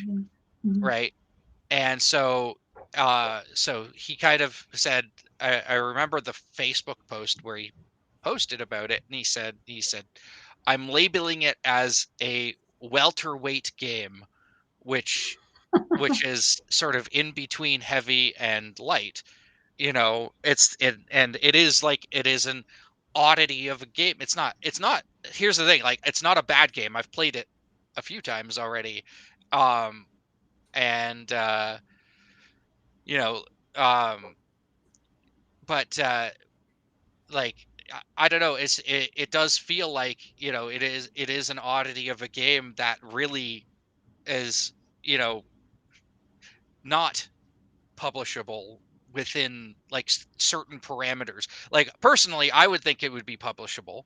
I would say, hey, you could make some money off of this, putting it in Target, and people would pick it up because like the cute graphics on it, and the gameplay is, as I said, very similar to like Yahtzee, and and that kind of thing. And I think it would have a market there, but like it's not so much what you think is publishable or not, it's what these other companies think, what existing publishers think is publishable. Whether they have whether their marketing team can picture how to market it, whether just kind of their structures that they have built can run a game through there. Right. Yeah, it's I mean, it's not an easy job to do, to carve out a living. I'm the other thing I always push for is I wish more publishers just hired game designers to work on staff. I have the freedom to work in other things, and when I first left Funko and gained that freedom, publishers would like hit me up and be like, "Hey, do you like, can you like, we have this, like, I want to talk to you about making a game." And when we talk, it ended up being like, "We have this license. Can you pitch us some concepts?" And I'd be like, "Are you going to pay for those pitches?" And they'd be like, "No." And I'm like, "Well, I get that freelancers don't do that, but like, here's my thing. I have a pretty good resume for adapting every license under the sun, from Star Wars to the Brady Bunch. And either you can look at that and trust me and just pay me to make a game for you, and I guarantee it'll kick ass, or kick butt, sorry. Or I don't know if we're in after dark hours for the stream, but or like, you can pay me for concepts, and here's how much it will be. And every publisher would be like, no, because it's like, I've never done that, I'm not going to do it. But I would always point out to them, like, I would say, like, I get it, but like, I'm not in the market. Like, I have this position I'm in. I've been very lucky to get it. I do not take it for granted, but it means that I can't really economically figure out that my time would be worth doing a bunch of free work and hoping that I get paid off a royalty in Right. 2 or 3 years when it comes out at this point. That's like just doesn't make a lot of sense once you're in. So to me, I'm like, I honestly think that if more publishers hired game designers and just gave them the comfort of a standard wage, they would have better products because they have comfort to explore. They can go a little bit outside the box. They'd also be like in constant communication with you. You can specify things that might come to you as you go. You're in the process a little more, and that it would actually be better for them too, in the long run, than doing the cattle call and then hoping that someone presents you the magic thing that you may not have even known you wanted, and go like, oh yeah, this is what I want. It's like, yeah. So I'm always pushing for more options, more hiring of game designers. Figure out a way to get it. You're exploring. Thank you. Exploring magnets. This is what's How do happening they at work work? right now. Yeah. This is a good thing. Magnets, So- how do they work? Yeah, I mean, like, that's how it happens a lot. Like I have three game designers on staff, and they all work part-time, Mhm. because they have their own things outside of that, and not because that's that's the only option. They all were okay with that, and it's like a brief, right? I'm like, okay, either me or our founder, our boss, the person above me, has this like idea that's really rough, or is maybe just like a type of thing we could do, like something as simple as like, like what can we do with magnets that's never been done before? And then Ashwin 2 weeks later at our group meeting will pull something crazy out like he did, and I'll go like, awesome. Like I have faith in the creative people around me to do that. And Yeah. so to me, that should be the way. You freelance to build up a resume so that you could then get like people could Mhm. look, and then publishers should trust you and go like, okay, I'll hire you, and I'll just trust you that you're gonna help carry out our vision, and that would be good. And I think that would be better. I think that would the industry would be better on all sides. But it's a hard sell for publishers who can buy a game concept for $2,500 and Mhm. they can buy lots of them and risk so little.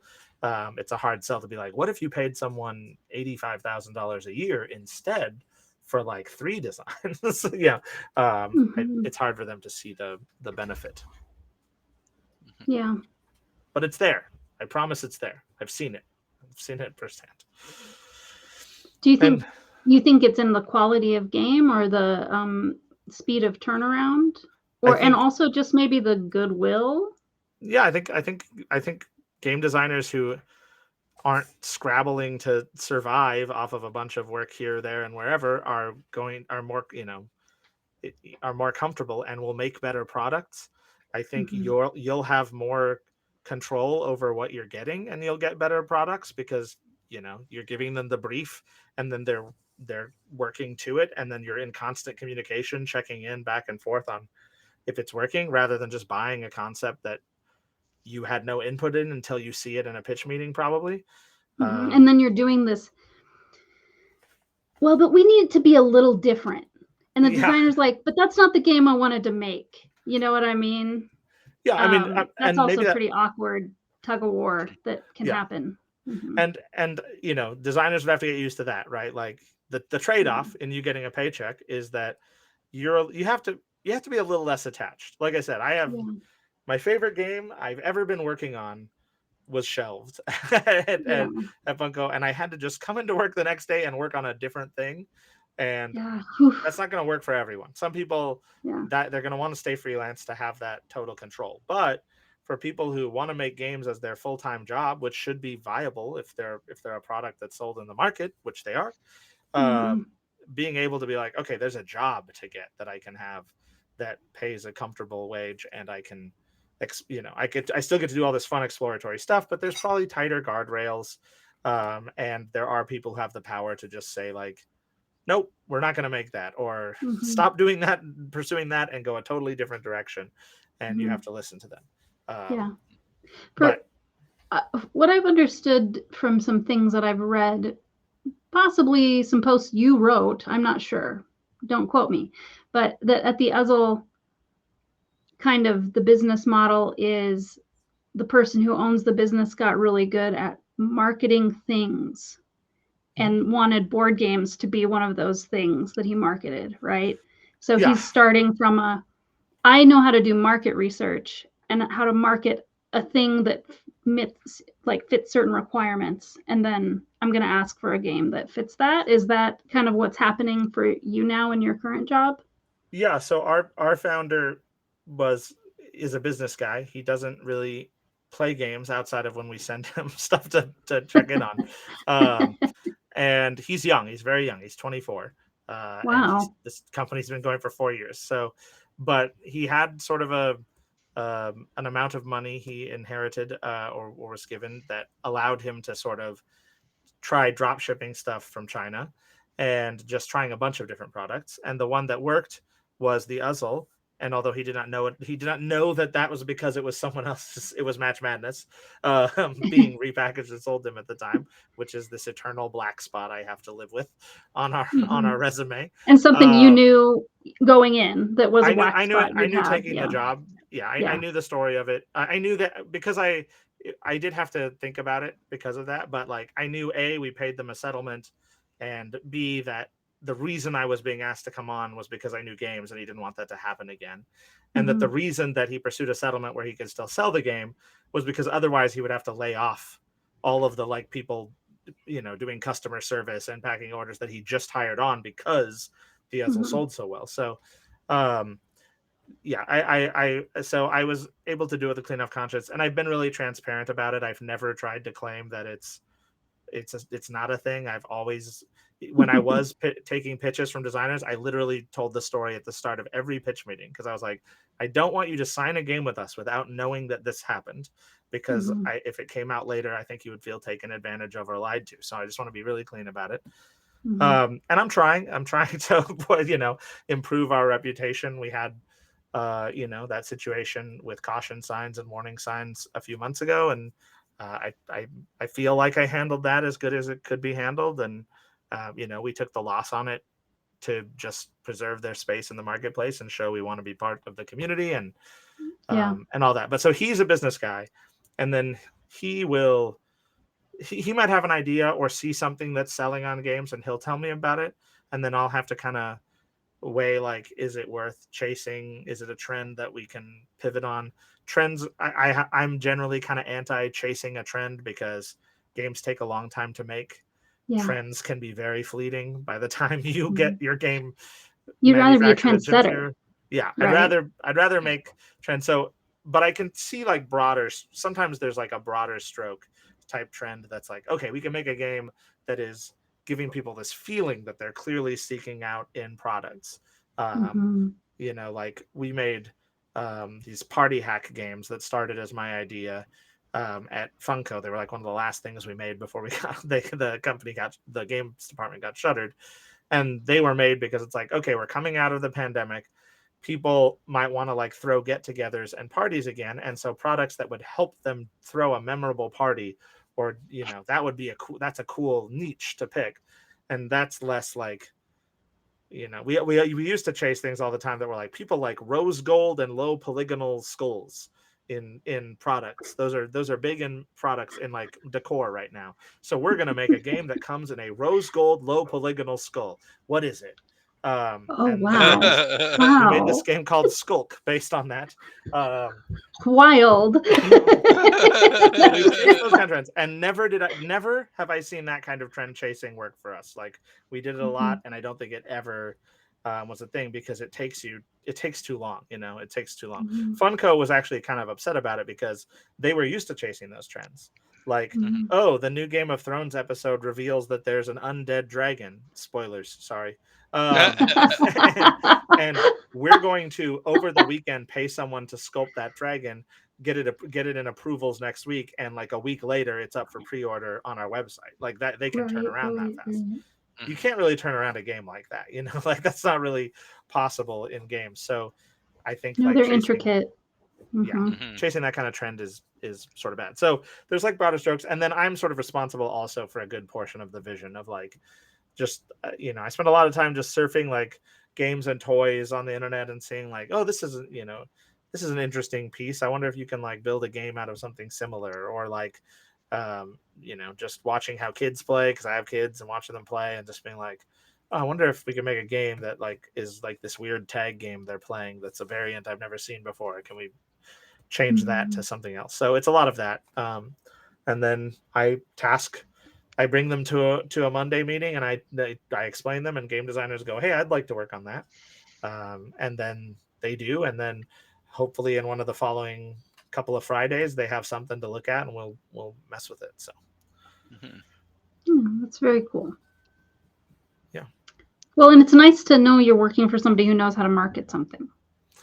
Yeah. Right. You were saying about the Scattershot thing is a bummer. So hopefully, so hopefully we get another big hit at some point. We put a lot of stuff out, and we're learning. There's a lot of things we're learning about the e-commerce market and games and what works and what doesn't and whatnot. But I think as long as we keep making cool stuff, at some point something will take off.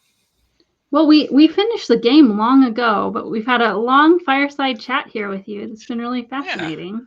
I don't want to keep you forever. So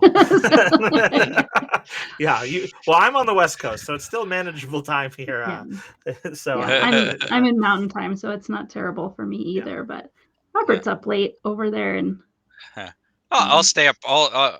You know what? I don't have to get up early tomorrow morning, so I'm fine. I'm not working right. I was working at the beginning of the week, but I don't have to do anything. I'm off for the rest until next Monday. The joys of being a freelance bookkeeper. But speaking of freelance, speaking of freelance. But yeah, I think we'll probably let you go though. Okay. This seems like a nice. We're right at what is 10 o'clock for me, so that seems like a nice round end time. But it's been great to get to know you more. And learn more about your particular journey and the type of work you do in board games. Thanks for sharing all your background and wisdom. Yeah, I was gonna say it's an absolute pleasure to meet you, like someone who's behind some of my favorite games. I think you did Horrified too, right? All I did was play test on Horrified. Peter Okay. Lee was the designer of Horrified. That's become one of my friend and I. Whenever we get together, we try to play at least one round of Horrified, and that's another one that I've painted up all the miniatures on and everything. So but it's cool to actually get to meet someone who helped work on that and helped work on Back to the Future and some of my favorite games. It's Well, I appreciate it. I never get tired of talking to people about games. It's never going to be boring to me. So I'm always down to do it.